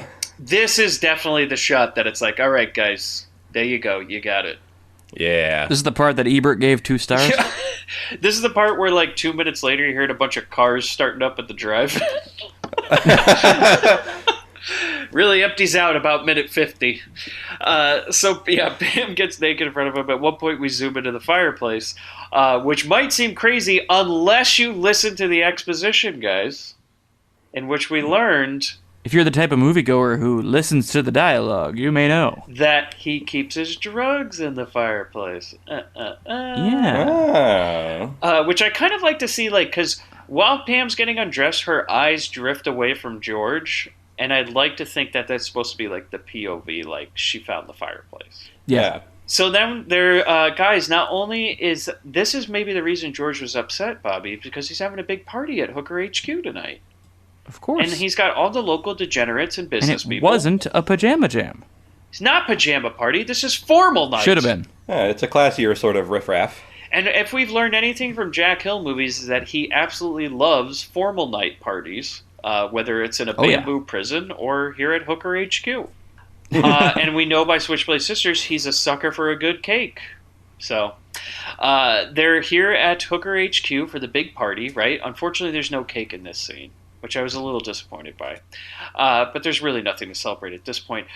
So we have all these local business people and degenerates are there. Sid Haig's, I guess, at the door at this point. Does he go into the party, or is he just kind of man in the door? No, he was they're the bodyguards. So Vitroli has him stand outside, and he knows Studs, who's King George's bodyguard. Yes. And they do not like each other. No, they don't. You know, They're doing a little pair of verbal dogs. jousting outside the door. It's pretty nice because he looks at him and goes, "Hey, Studs, you need a manicure," and Studs says back, "Hey, you need a shine." Zing. So then Meg, this is when she comes into her own as a character. You probably say Meg is probably like the number one girl, whatever that term is. Oh, for absolutely, King George. right? His main girl. So Vaughn, she's got a tray of drinks. Yeah, some very like puffy foo-foo drinks on a tray that the waiter is holding. And you say... That is my kind of shit. These are like puffy. That's not, like, you're not being hyperbolic. They do have, like, some sort of, like, meringue on top of them or something. They're like 90% foam for some reason, and bright pink. You gotta tap the top of them like a creme brulee. Maybe. Actually, that'd be kind of cool. Can we figure out a drink that does that? Can we get this drink? Yeah. The official Grindbin drink. Yeah. A creme brulee in a glass. Vaughn, she's got a tray of drinks, and she notices Coffy's talking to Vitroni over there. Yeah. Coffy is basically like holding court with these 4 or 5 guys in the middle of the room. Meg and the other girls are getting visibly jealous at all of this. So Meg grabs the waiter who's closest to her. They head over. She is telling Vitroni that, hey, Vitroni, that you don't have a drink right now. So she reaches over, grabs one from the back of the stack, and then just sweeps all of them off with her arm directly onto Coffy. And I love how it's totally obvious. It isn't even played off like it was an accident at all. Typical like really bad acting of the 70s. And I do love that even Vitroni comes over, he goes, in front of everybody, he goes, you did that on purpose. He doesn't buy it for a second. And she goes, no, what you talking about? He's like, Meg, come on now. Come on. And she's like, all right, you got me. And so Coffy's like, excuses herself to the bedroom. So this worked just to her favor, guys, because nobody's in that bedroom right now. Yeah. And you know what? She brought some sort of bag with her, right? Yeah. And Bobby, what is she doing in there? Wait, she does the old switcheroo. She reaches in there and she swaps out the good stuff with sugar. So yeah, basically she gets all that stuff from the fireplace. She puts sugar instead of heroin, which... She must have stolen that from Sugar Man's apartment. Yeah. Sure, why not? Turns out he just sold sugar. Real mistake, you know? Oh man, we don't even address the confusion there. The real whoops that happened at the beginning of this movie. Yeah, because she go, oh well, there's egg all over my face now. Yeah. That was just sugar. He was trying to explain that he just supplies for the baking school. Yeah, when she heard supplier, She pulled out the shotgun. He's like, wait, yeah. no. Well, don't. That's why she keeps trying to say to Carter. She's like, Carter, you ever do something dumb when you're really mad? The sort of thing you can't take back. Like kill a guy that sells sugar or anything like that. Just wondering. I just, So no, she replaces it all with sugar, like as Bobby says, she got from the sugar man, right? And then she goes back into the party, right? And this is maybe my favorite part. So Vaughn, she comes back into the party and she wants to say hi to Meg. Mm-hmm. Let me see, where are my notes here? So Coffy, she comes back in. She's going to get even with Meg, like in a big way. So she's holding this large salad bowl, of mixed salad covered in dressing. She says to Meg, "Hey Meg, you haven't got any salad." It dumps the entire thing on her head. Oh man, it's like something out of a Three Stooges movie. And you know what, Bobby? And man, the hooker bench is Bobby, clear. ring that bell, right? It's fight night. Hardcore title is on the line because Pam even at one point picks up the old staple of hardcore matches. She picks up a cookie sheet. Yep, we're here in the Andre the Giant Memorial Battle Royal. She hits somebody with a cookie sheet. I'm like, okay, where's the trash can lid? Or the stop sign. That's all we need at this point to make this an official. Like she was going to reach fight. under the table and grab a kendo stick. At some point there is going to be a kendo stick. The big bamboo pole. Yeah, so it's like the other girls clearly have no idea what to do in a fight. Because Coffy is just knocking them down one after the other. Oh yeah, she's clearing the ring, and everyone, for some reason, one after the other, to a person, has their boobs out. Yeah. Well, that's exactly... Like, she hits someone in the forehead so hard, her boobs flop out. That is exactly why Vitroni says, well, hold up, don't stop it. Don't stop this. And he's like pleading with King George. He's like, George, let this go on. Come on. Do you see what's going on here? I gotta have her tonight. Vitroni is just getting rhino hard at all this fighting. Yeah, he's like, she fights like an animal. I have to have her. Yeah. He is rhino. Now, this is interesting. The thing that happens right before he says that, though, is Meg tries to grab Coffy by the hair. I don't understand this part. This was insane. And I mean, it kind of follows through later, but they don't clearly explain it because it looks like she grabs up both hands. She grabs a hold of her fro and then quickly recoils, and her hands are just gushing blood. Oh, right. I think we blew right past it. When she was getting cleaned up in the bathroom before going to the fireplace, she hid two razor blades in her hair. Okay, because I was confused. See, I had missed that on my watch through, and I know that obviously this comes back into play later, but I hadn't known that she'd done that yet, and I'm like, was that just a character quirk? Like she always has shit in her fro? It was in the trivia for the movie. The idea to have Coffy hide weapons in her hair was Pam's idea during filming. And that's a fantastic It's a great idea. So for this one, while she was getting cleaned up, she does put two razor blades in her hair because she knows that this is going to be a street fight. And so, apparently she gets right on the razor blades. Yeah. Because you had to expect this. Someone's going to try and grab you by the hair during a skirmish. Yeah. Yeah. But man, do they work? Because her hands are bloody as hell, man. They're just all over the place. And that's when Vitroni says, "She's a wild animal. I must have her tonight." Cut to Coffy's like shoving a. She's a gun. She's screwing a silencer onto a gun and then hiding that gun inside a plush lion. Yeah. Yeah. Which was an odd choice. I'm like, you just probably put it in your purse. It's just hiding it inside the lion is an extra step of security. Yeah, and so she then places that in her bag, and then she gets a new theme song, where it's just like, Coffy's gonna do it, She's got a gun in her lion. I'm like, oh damn, man, this is real specific. It's like that there's a gag about that in Black Dynamite, where the soul singer on the soundtrack starts explaining what's going on in the movie. At this point, though, I do kind of like this is that there's a lot of character in this movie is that Coffy tries to call Howard because she's reaching out and he doesn't answer, and it's upsetting her because she's about to go do something she doesn't want to have to do, and she's trying to get some sort of support even though she obviously can't tell him what she's going to do, but there's nobody there for her. And so Coffee gets in the car, and she's dropped off at Vitroni's hotel room. And Vitroni and Coffee get acquainted in his room. They have a drink together, and then he says, "There you are, wildcat of the jungle." And she goes, "I'm told you're a dangerous man, Vitroni. I like that." And they eventually move into the bedroom. Yeah. Well, right before they did, she feels his dick while they're on the couch and goes, "Are you sure you're not just a little black?" Yeah. And so that's enough, right? He's ready. He's Rhino at this point. He tells him, let's go into the next room. He's chewing the blue. Oh, yeah. He's been Rhino for a couple hours now. Yeah, it's never gone down.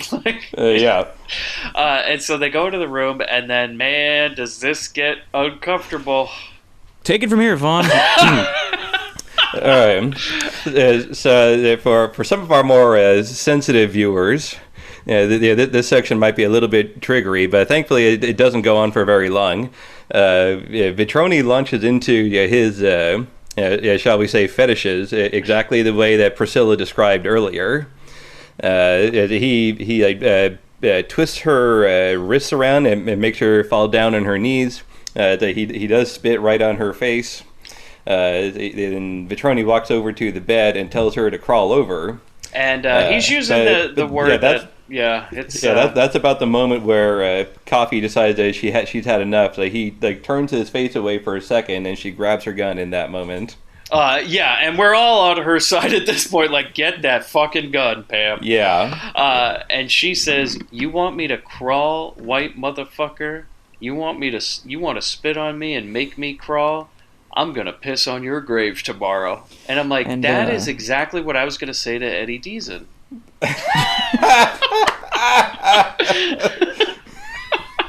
You white motherfucker. Well, I was going to take out that part, but...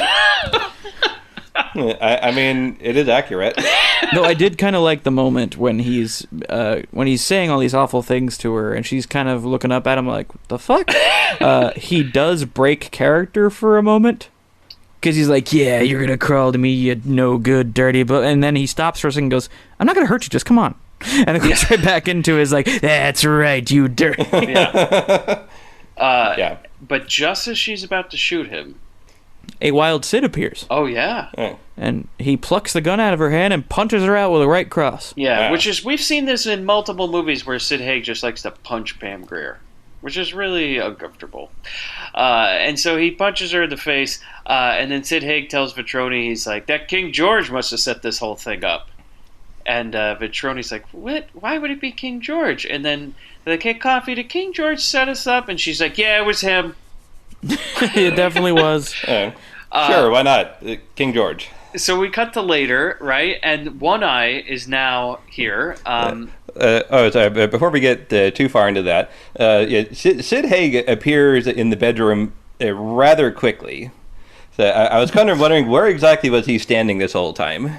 On the bed. Oh, yeah. He's just like watching from the closet? He's like Grover. He likes to get high and watch, man. Yeah. He's just right there, man. Sid follows. He's always there. And so, yeah, then we cut to later, and, like, One Eye is there, right? And Vitroni and Sid are like, well, he walks in and he goes, "You guys are in bigger trouble than you realize." And they're like, "Wait, you know her?" And that's when we know, shit's getting real, man. So we go to George, and he's back at home, right? And Meg's all jealous, and she's like, "George," she's all upset and everything. And she's like, "Are you still with that Mystique girl? Like, are you done with her and everything?" He's like, No, Mystique is the new girl. She's going to make us a lot of money." And Meg's like, "Well, I think there's something wrong with her. I mean, she did put razor blades in her hair and cut my hands open and dump a salad on my head and all that stuff."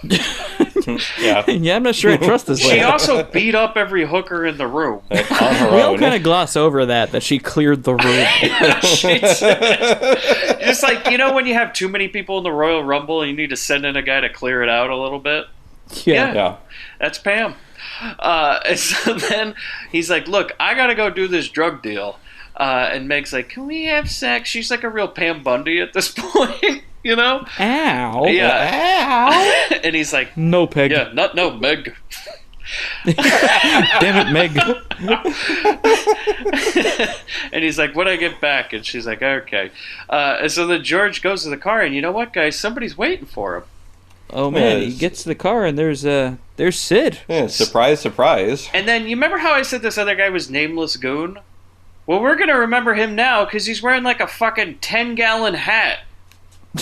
Call me Tex. Like, you know he's... Hashtag. At this point, I changed his name to Corn-Fed in my notes.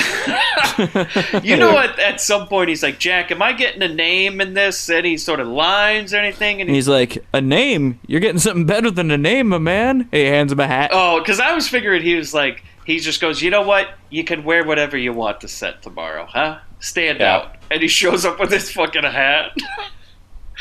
Because, he really needed to set himself apart, right? Yeah, he actually showed up in a Pope hat, and they were like, all right, can you tone it down a little? Yeah, we're going to dial that back just a notch. You know, Pope hat, really underused prop. It would have been too hard to fit inside the car. You know, you're telling me in all the Child's Play movies when Chucky does that, voodoo curse and everything, he never once donned a Pope hat. That could have been a lot of fun. So now, Sid and Cornfred, they got their guns pointed at him, right? And they're like, why don't you get in the car, George? And he's like, what the hell's going on? They're like, no, man, it's all fine. It's all fine. Everybody's, having a good laugh. It's nothing serious, right? It's cool. Yeah. We're having fun. And so George, like an idiot, gets in the car and he's like, oh, okay, we're just having fun, right? And he's all, yeah, by the way, where are we going? And they're like, no, we don't want to ruin the surprise, man. Somewhere in the backwoods of Laurel Canyon, I guess. He goes, put your word, it's going to be all over real soon. And so they pull in the middle of nowhere, and then Sid and Cornfred get George out of the car, and Sid goes, I got a new necktie for you, and wow. Yeah, his surprise is a hand-woven necktie. That is very on the nose. Yeah, and by necktie, it's a rope. And they're going to tie him to the back of the car. And this is one hell of a death scene. Man. Yeah, it is long. This is... And it is as upsetting as it is hysterical. Yes, now it's upsetting because they're hanging a man from the back of the car. It is just... Yeah, if you suspend your disbelief, it's very upsetting. If you look at it for what it literally is. Bobby, I know you're going to love this, because I was going to say, it's hysterical because dummy work. I fucking love dummy work. Grade A dummy work on this one. It's just like they're dragging a scarecrow behind the car. This looks like some sort of like Jackass stunt or something like that. Oh, I need someone to do an edit of this scene just with the bow now now over it. Yeah. Hi, I'm King George, and you're watching Dummy Drag. Because they just like drag King George through all sorts of shit. Like they're like taking him down to like the L.A. River and shit. Oh, they're swinging him into barrels. They're hitting road like cones. Where are barrels coming from? It looked like a mini game. I expected to see a point value increasing on the screen. He's trying not to drive over as many things as he possibly can. Yeah, it's very like Toxic Avenger. They're going for a high score type of situation here. One funny thing about continuity, in several of the interior shots of this car, the windows are covered with what is clearly rain, and then all the exterior shots are bright and dry. And that, like, the luck, because it's California, it barely fucking rains. Of course it had to rain the day they were Of course it had to rain in that very short 18-day window they had. Yeah, and Jack Hill's like, nobody will know. Shut up. And nobody cares. It's not like they're going to do some sort of radio show about this movie 40 years later where somebody's going to pick it out, Sid. Nobody will care. And so this all ends with Sid. Sid crashes the car. We should say he was driving the whole time and just laughing and laughing. And so they come outside to look at George, and guys, it's not pretty. It's not pretty at all. Yeah. It is ugly. Yeah, not pretty in the sense that it is like neon red paint. It's very Herschel Gordon Lewis, right? It looks like a 2000 Maniacs type of kill. And that's when Sid turns to the driver, his buddy, and he says, unless you want to end up the same way, you should come over, because you know what? I hear they're hiring over at Petrotti's place. It's not bad, because they say, like, this could be you, Studs, if you like to talk. And Studs just looks very calm and goes, hey, mama didn't raise a fool. Yeah. He goes, you're a good guy, Studs. Yeah. You know, soon you're going to need a job, so why don't you call us up when you're ready. Send me your resume. Put in a good word. So then we go to Howard, and he's giving an interview to a TV camera. It's like, you think it's an interview, it's actually a political campaign ad. They're like doing like some sort of... it's very Mind Trap, the way they filmed this political ad. Yeah, it's kind of like a staged interview kind of thing. Yeah, he's being followed by a group. He's talking about this whole white power structure that's going on. Not a white power structure, but the power structure putting white people in charge and how it's keeping people of color down. And he keeps going until Mark Maron runs in and calls cut. Yeah. He runs in and goes, "What the fuck?" And he's just like, "No, I think we can use it. It's great, Howard." And that's where we see One Eye's here, and we're like, "Uh-oh, what is going on here?" And One Eye is listening to the speech from a distance, and he hands something to Howard's driver, right? And then Howard finishes his political ad. That's when they go, "It was great, Howard. It's great. We'll be able to use it." And then he walks over to his car. He gets the letter from the driver, and they drive off. And the next thing we see is that Pam is locked in a sauna. She's locked in Roy Rogers' sauna. Okay? Yeah. But even better than that, Sid Haig is there relaxing by the pool. His carpet of chest hair open for the world to see. He's like, this is the only scene that he's dressed like this. He's dressed like a pirate or some shit. Like, Yeah. what is he doing? With the hot shorts on. Is it just like a prerequisite in like every movie in the 70s that Sid Haig appeared in that he said at one point I get to pick my outfit for a scene? I think so. Yeah. Because he's just dressed like a total crazy person. He's lounging by the pool, and Pam's taking one of the rocks in the sauna. Because here's the thing: if you're gonna lock somebody in Roy Rogers' sauna, you gotta take the rocks. Yeah. Don't leave the goddamn rocks in there. It's an accident waiting to happen. Because she's taking one of the rocks and just slamming it against the door, and he's like, "Hey, shut up in there! I'm trying to, catch some rays out here." Also, he's gonna have one of the worst farmer's tans of all time. If he's really tanning this way, because like you said, You know what? He makes it work. he's got the shirt not off, open, and then he's got like a bandana on his head. Yeah, it's gonna end up real weird, man. Yeah. And yeah, Sid's a bald guy, so this is it's gonna look really weird with the bandana thing. But then Pam tries to start a fire with one of the rocks or something. I'm like, what? No, she's not trying to start a fire. She found like a paper clip on the ground and she's making a shiv. Oh, Yeah, okay. she found a bobby pin. Again, Yeah, and she's sharpening it against one of the sauna rocks. Again, let's clean out Roy Rogers' sauna before we lock somebody in there, right? You don't know what kind of shit he's leaving in there. You gotta make it's sure. like mostly cigarette butts on the floor for some reason. It's like, geez, what kind of time is Roy spending in the sauna there? Yeah, you see them show up, and he's like, "Well, I'm not cleaning it." They're like, "It's all right, Roy. We'll shoot around it." And so then Howard comes to meet with One Eye Vitroni and the commissioner, right? Yeah. And they say, "Hey, Howard, we're behind the campaign all the way." And he goes, "That's great, guys, but why the hell are all the bad guys meeting in one place? This is not a good idea. You know I'm running for Congress, right? And people are taking photos and shit." And then one of the guys goes, "You know what?" I think it's Vitroni. He goes, "You know what? Good news. One Eye never appears in photographs." Mm-hmm. And we go, "We know this is true. He might cut your boob off." This is where we find out his actual name is Aleva. Aleva, something like that. Aleva. Aleva. So we'll Yeah. go with One Eye, but his real Yeah. name is Aleva. And that's when Howard goes, "Yeah, that's great and all. So why the hell did you invite me here?" And he goes, "It's dangerous for us to meet." And then the commissioner goes, "It's dangerous for me to be here too." And I'm like, "So why are we here, guys? Why are we here?" Because they have drivers and assistants and stuff like that. Just send them. But Howard says, "Look," they go, "Howard, there's a lot of strange things happening, and we're going to need to talk. Hold on a second." So cut to Pam. She's in the sauna, right? And Sid Haig is here to get her, right? And he even says at one point, he goes, "Hey, when I open that door, you're not going to bash my head in with one of those rocks we forgot to take out, are you?" I told him about those rocks. They should have listened to him. Yeah. And no, she doesn't. And Sid brings her into the house and kind of dumps her on the floor. And Howard is shocked. And then Coffy's shocked. And Howard goes, "Yeah, she's just some broad I fuck. What's she doing here?" And that's when Vitroni tells Howard, "Well, she tried to kill me." And they want to know, did Howard tell Pam to kill him? And he's like, "No, why the hell would I tell her to kill you?" That really doesn't make much sense. And then they tell Howard, like, okay, look, this seems a little fishy, but if we can always find ourselves another congressman, so you better keep playing ball. And he explains to him, he's like, Vitroni, why would I want to have you killed? I like to steal as much as you do. And also, it doesn't make sense because Vitroni and the rest of the guys are trying to support his campaign. Why the hell would he want to kill them now?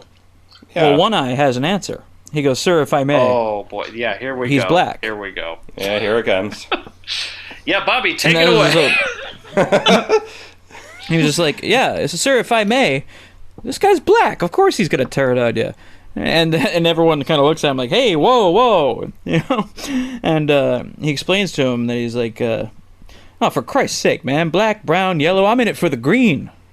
Yeah, because, you know, Which is a One pretty Eye good goes on metaphor. like...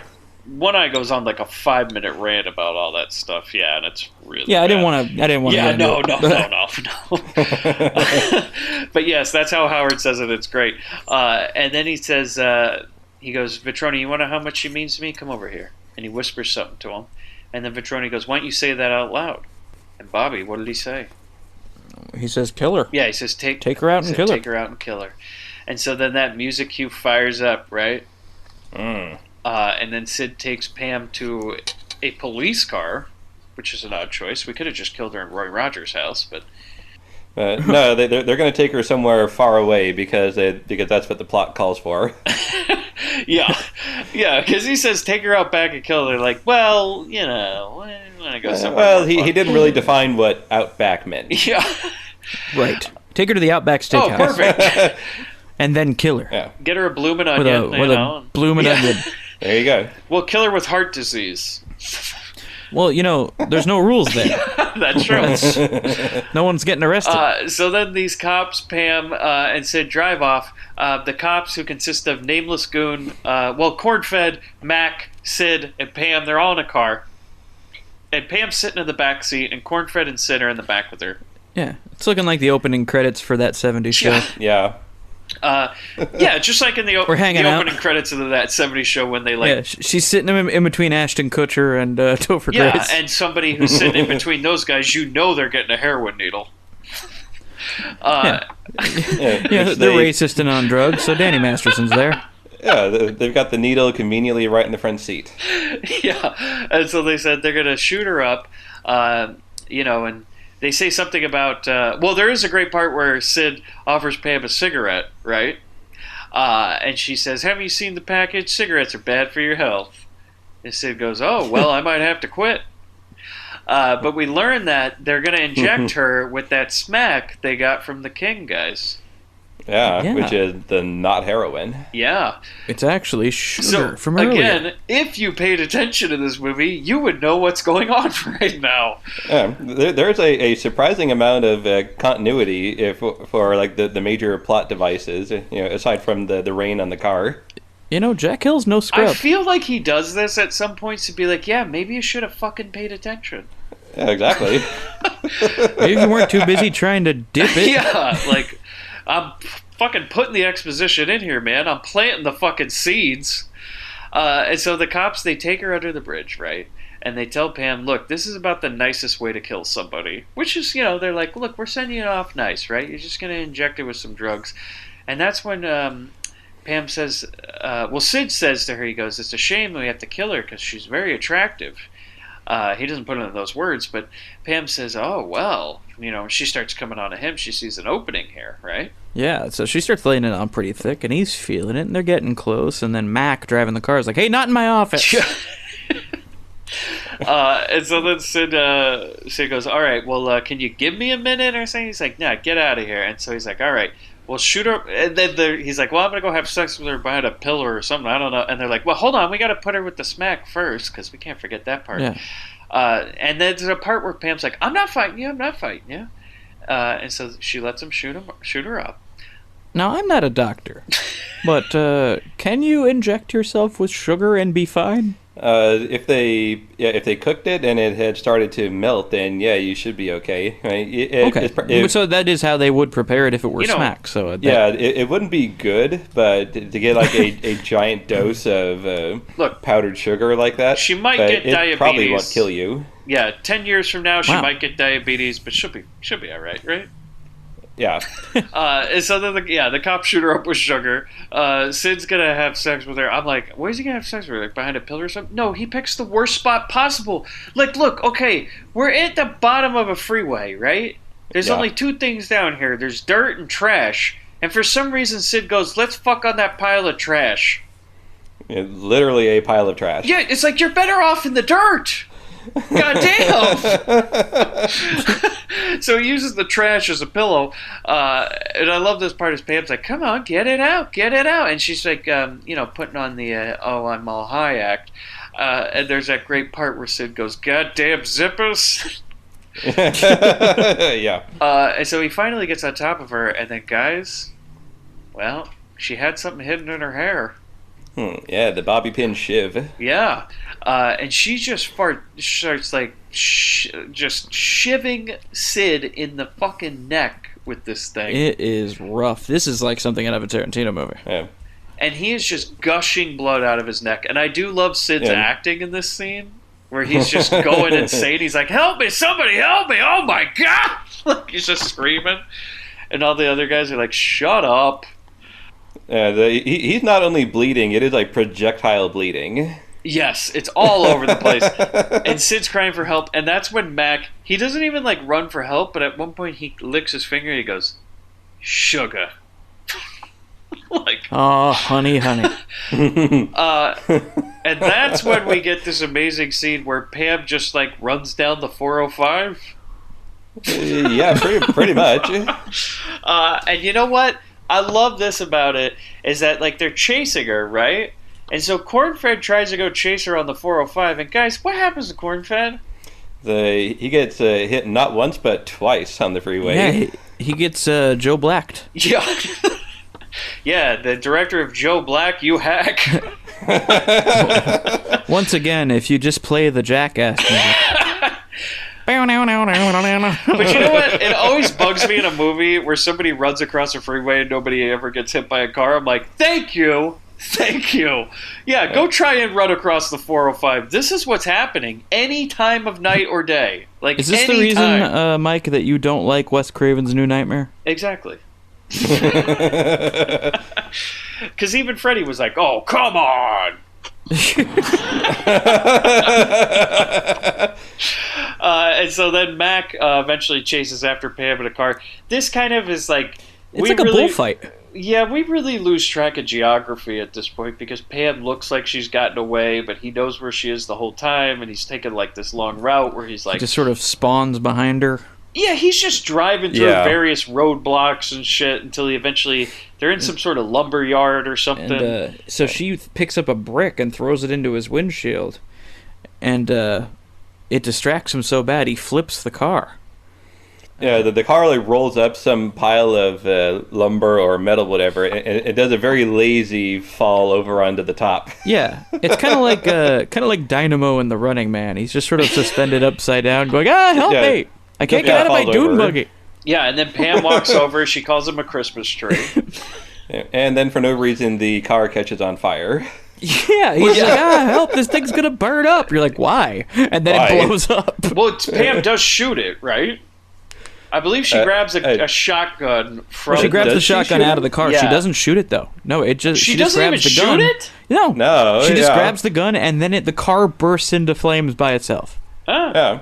I mean, that's what happens when you buy American back in the 70s. Exactly. Dude, Jack Hill with the hard takes, right? Yeah.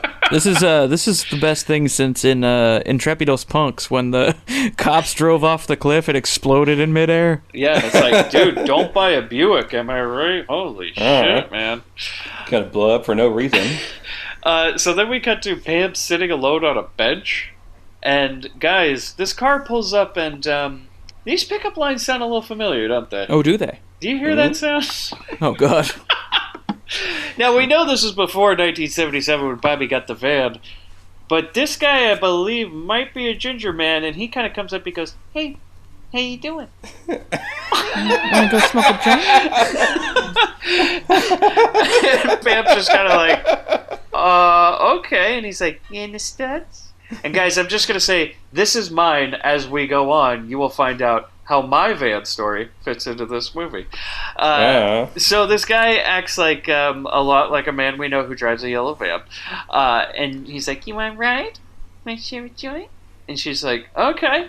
And so this guy, Casanova Bobby, he's like, "Look, we're going to have a good night. I'm going to go get some liquor from that liquor store across the street. You stay right here, right?" And she's like, "Yeah, I'll stay right here." He goes, "You're not going to go anywhere, right?" "No, I'm not going to go anywhere. Just, in fact, you know what? Leave the keys right there, right?" And so he gets out to go get the liquor, and immediately she steals the car.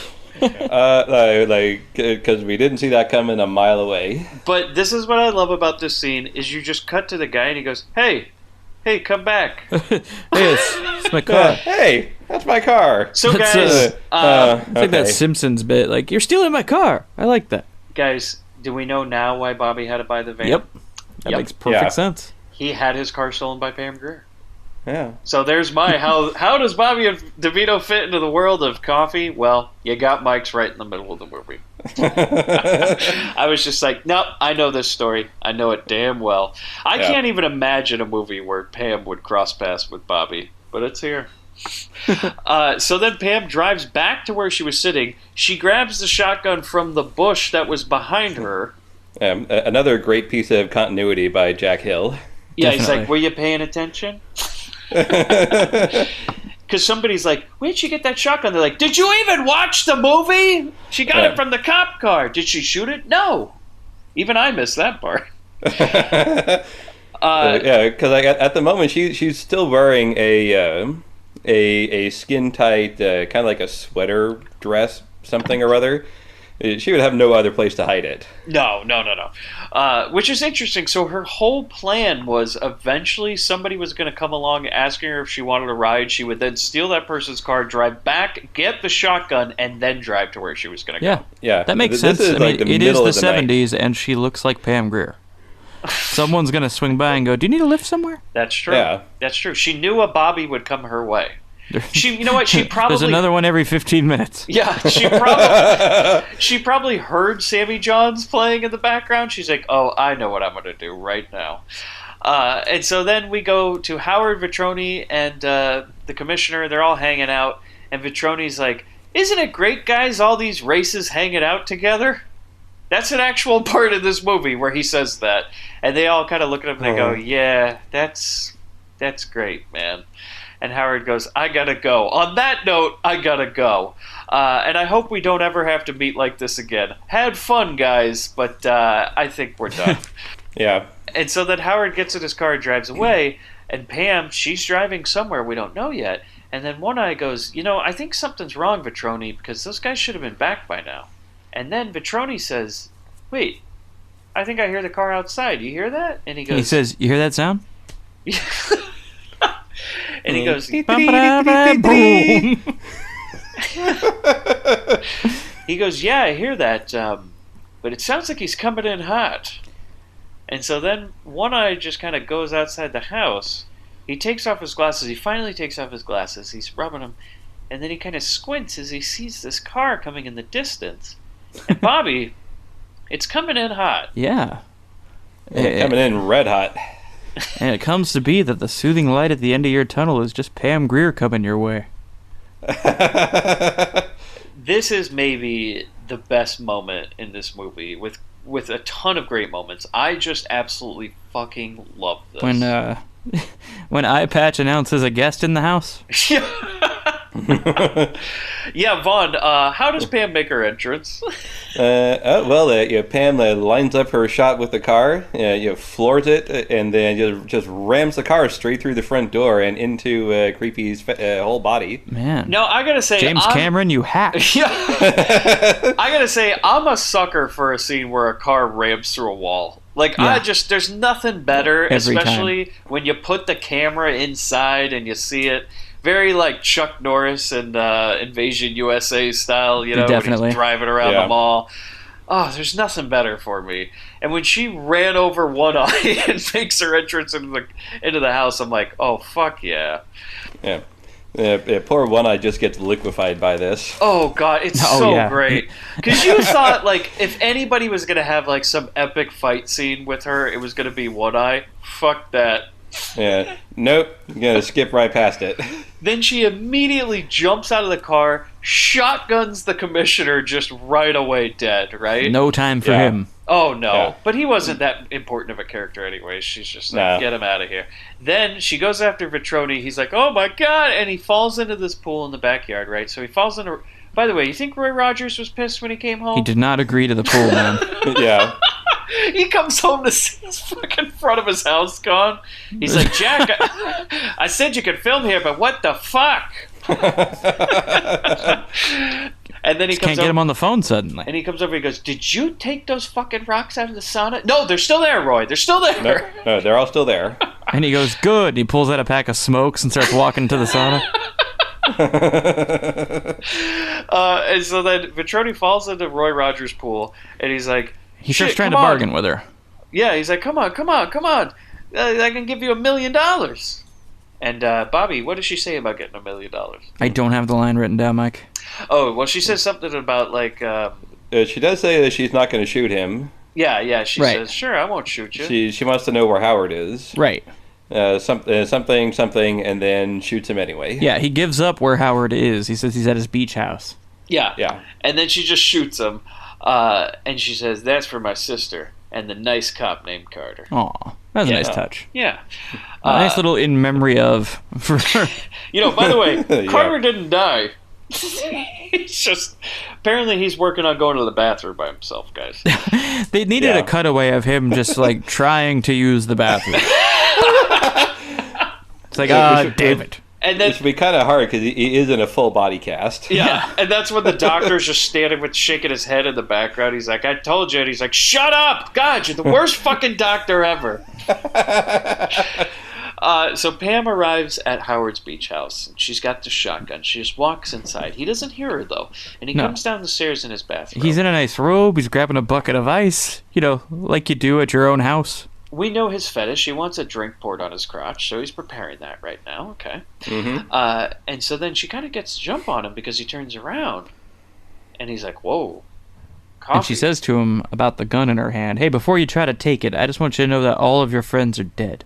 Yeah, and she goes, and look, I ain't mad at you. She keeps saying that to him. She keeps saying, and I thought this was kind of interesting. She says, I don't even know how I did it. I feel like I've been in a dream. I'm still in this dream, Howard. It'd be easy to kill you, too. And he's just trying to do his best to defuse the situation. He's like, look, Coffy, you knew I had to do, you know I care about you and everything, but I had to do what I had to do. They were going to kill you anyways. I got to play along with it. And that kind of bargaining starts to turn into a campaign speech. Because this is what he does. This guy is really good with his words. Oh, this is so good, though.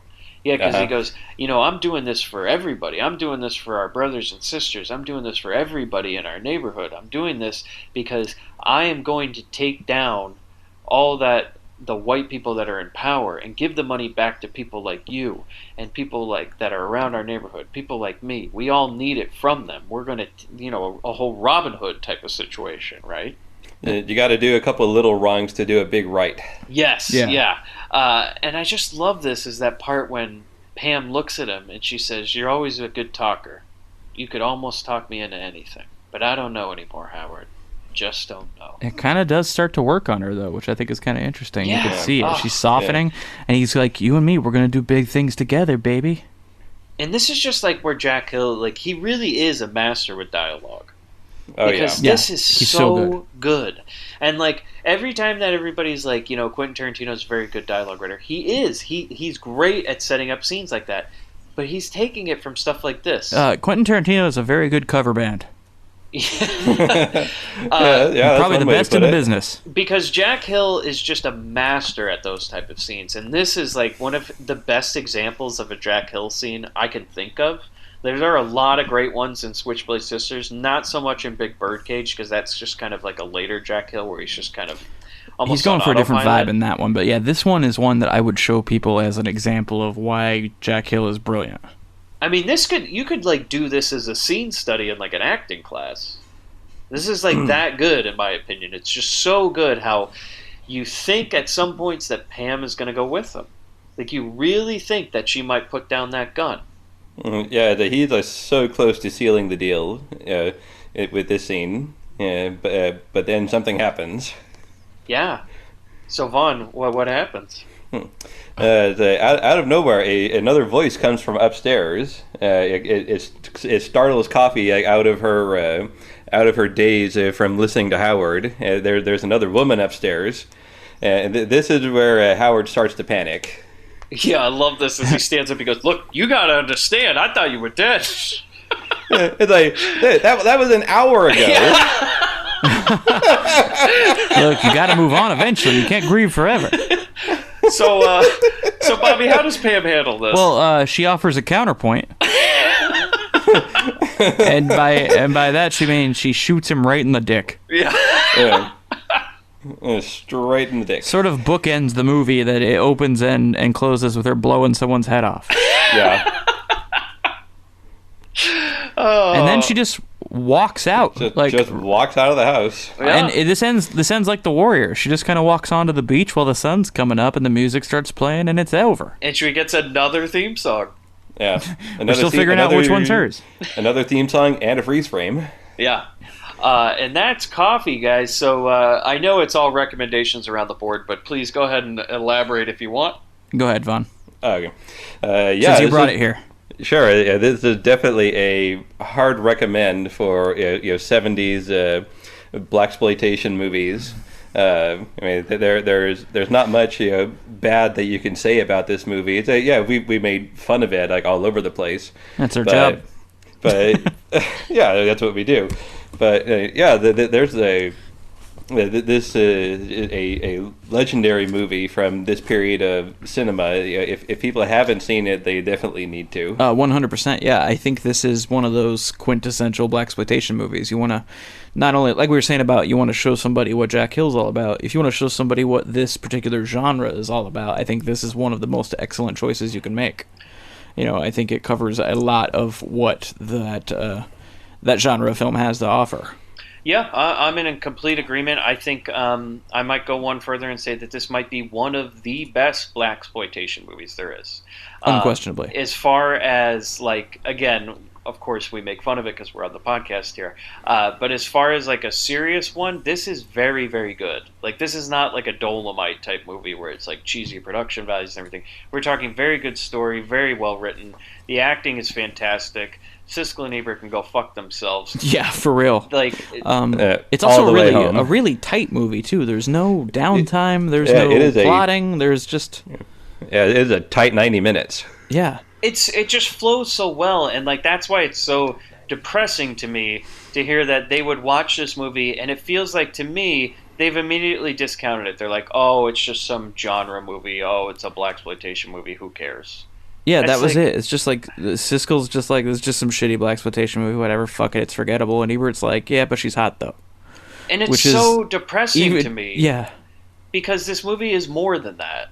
It is a well-written, well-acted movie, and you're discounting it by just saying like, yeah, but she's hot. Or just, but we should... Yeah, completely. They probably only watched the first 10 minutes on their... Betamax, whatever they had. And they back were then. like, yeah, we get the gist. We've seen this. Because I guess, you're right, Vaughn. Maybe they only did catch the beginning of it, because, you get the first scene with the head being blown off and you don't watch much more. You might think this movie is something different. Mm-hmm. But that's only to grab you for the rest of the movie, It's like the poster of the movie says that, what did it say? She's the one woman hit squad or something. Yeah. In the sum total of the movie, she kills 2 guys at the very beginning, and then 1, 2, 3, 4. Was it 4? And Howard is like a half in the last 2 minutes of the movie. Yeah, so it's not. So that's the total number of people who die in this movie. And if you're counting Grover, he killed himself. That's Kinda, true. yeah. That's true. I mean, she suggested the idea, but it was by his own hand. I just think it's a disservice to say like that this movie's trashy or bad. Like, give it a chance. I know probably the more well-known movie is Foxy Brown, but I have a real soft spot for this movie. I think it's very good. I was checking IMDb's. Where was it? Coffy came out in. It came out in 73. She had 3 movies that came out in the same year. That was Coffy, Scream, Blackula, and Black Mama, White Mama. Oh, which is another one I love. Yeah, but she was in 4 movies in 1972. That was Hitman, Big Birdcage, The Twilight People, and Cool Breeze. So yeah, Pam was busy. Yeah, she was very busy at this time, and to be able to do a movie of this caliber, which is probably like after doing, I'd say probably those 4 movies right before this, is just a testament to how good she is in this movie. Oh, of course. Absolutely. And Black Mama, White Mama will eventually be on the Grindbin. I love that movie. That's a real fun one, and it's directed by Grindbin All-Star. It's made by the guy who made Savage Sisters. It's a wonderful Philippines movie. I don't know if you guys have ever seen that one, but great movie. Yeah, absolutely. I'm going to add that to my list. It's a whole genre to itself, is the 2 people chained to each other. Oh, it's so good too in that movie. Like I don't want to ruin anything. That one's just, you got to watch it. So. Okay. But do you guys hear that sound? Oh man. Here it comes. You already know how I thought Bobby DeVito fit in, but Vaughn, you have yours ready? I do. Indeed, I do. I saw one particular place for this. I figured I would go for the low-hanging fruit. Back at Hooker HQ, there was the first phone call that we see. The Asian lady is cold calling the guy at his office who wants to get a blowjob. That sounds, to me, that sounds exactly like something Bobby would do. Because Bobby, he's probably got to do it on a budget. So he can't get the full service, so he gets the blowjob in the office. And then I think we breezed past it, but later on in the same Hooker HQ scene, the Asian lady is talking to one of the dark-haired prostitutes, and she says a great line. It's her second of 2 lines in the whole movie. She says, "Oh no, not the fat one." So there you go. There's DeVito. Oh, that's amazing. That's great. Bobby, what do you think? Yeah, well, I think with with King George gone, I mean, someone's got to take over the business in that area. And I think we are very quickly introduced to the new kid in town, Mr. Car Wash. Yeah. Who's promises to get you in and out of there in 5 minutes. And but as the business starts booming, he turns to his poofy-haired assistant and he goes, I need a driver, I need an enforcer, a bodyguard. He's like, do you know anybody out there? Have you heard anything? And he knows a guy who's looking for a job, so he turns to Mr. Car Wash and goes, you into studs? Oh, I love it. Oh, that's great. So guys, before we wrap this up, Vaughn, do you have anywhere where the listeners could find you? No, I don't really have anything. I just use Facebook, stuff like that. Well, great. Well, thanks for joining us. I should mention that you are a Patreon member. You recommended this movie. Indeed, I am. And like we said, if you're on the Patreon, of course, you can just ask us. You can be on the show. Vaughn is one of those people. You were kind enough to come out to our live show that we did with Bombs Away. Which was terrific. Well, thank you very much. You saw us do the live recording of The Running Man, which you can barely hear the audience in, so it sounds like we're dying the whole time. Yeah, the crowd's not mic'd, so it sounds like we're just dying a painful death in that episode. But it was awesome to see you there, Vaughn. It was cool to see someone coming there who was there because they knew us. Yeah, that was really, really great to see you, Vaughn. Yeah. And then if anybody else was wondering, if you hated the Galaxy of Terror episode, you can blame me for that too. Yes, that was Vaughn's choice. So, yes, I believe that was one of the ones, not your official pick, but one you put into the rotation. And yeah, that was one of the poll options. We have had quite a showing for poll options lately. It's been every single person that has suggested one the same week or month they suggested, it has won the poll. Yeah. So Vaughn was Galaxy of Terror, and somebody had picked Love Butcher. Like, they had just joined the Patreon like 2 weeks before. I put in Love Butcher and immediately won. So, And by the time you're hearing this, dear listener, you've already heard the Love Butcher episode, and how about that, huh? Vaughn, have you ever seen The Love Butcher? No, I can't say I have, but I can probably go find it soon. If you, Yeah, you should. Yeah, You definitely should. If you like bad movies, and listeners, if you haven't heard that episode yet, Impressionist Serial Killer. That's all I'll leave you with.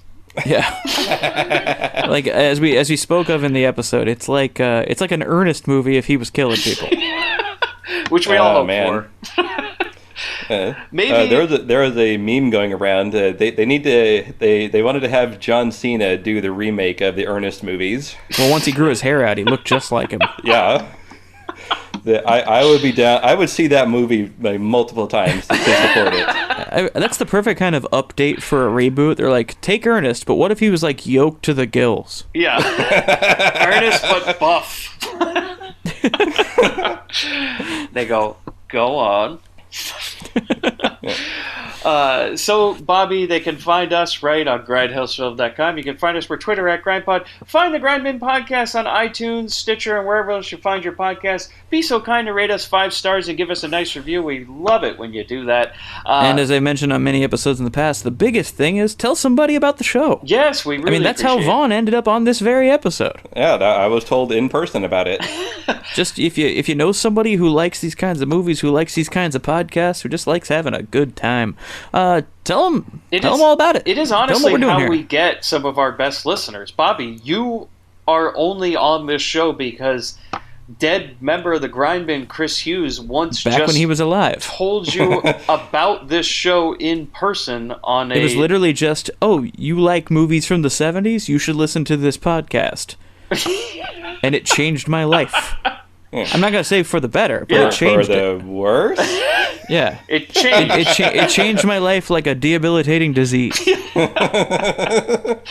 But thank you, everybody. And thank you, Vaughn. Yes, thank you, Vaughn. This has been great. Super glad to be here. We had a great time having you here. Well, we'll have you back for sure. And Vaughn, do you want to send us out with a little last word here? That's right. Oh, no, not the fat one.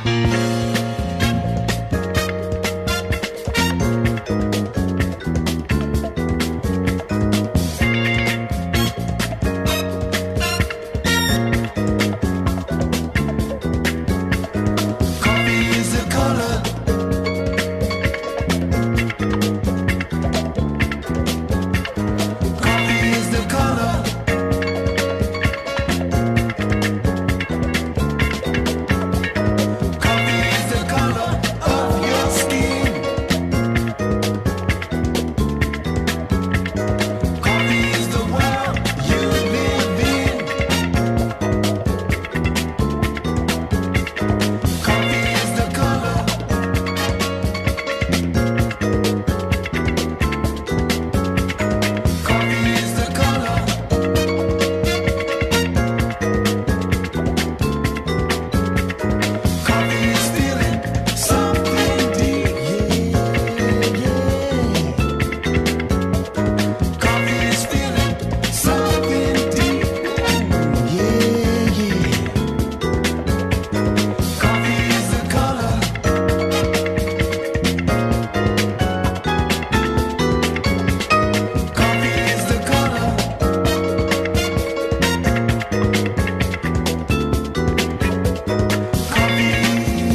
Hey, Bobby, I got the money.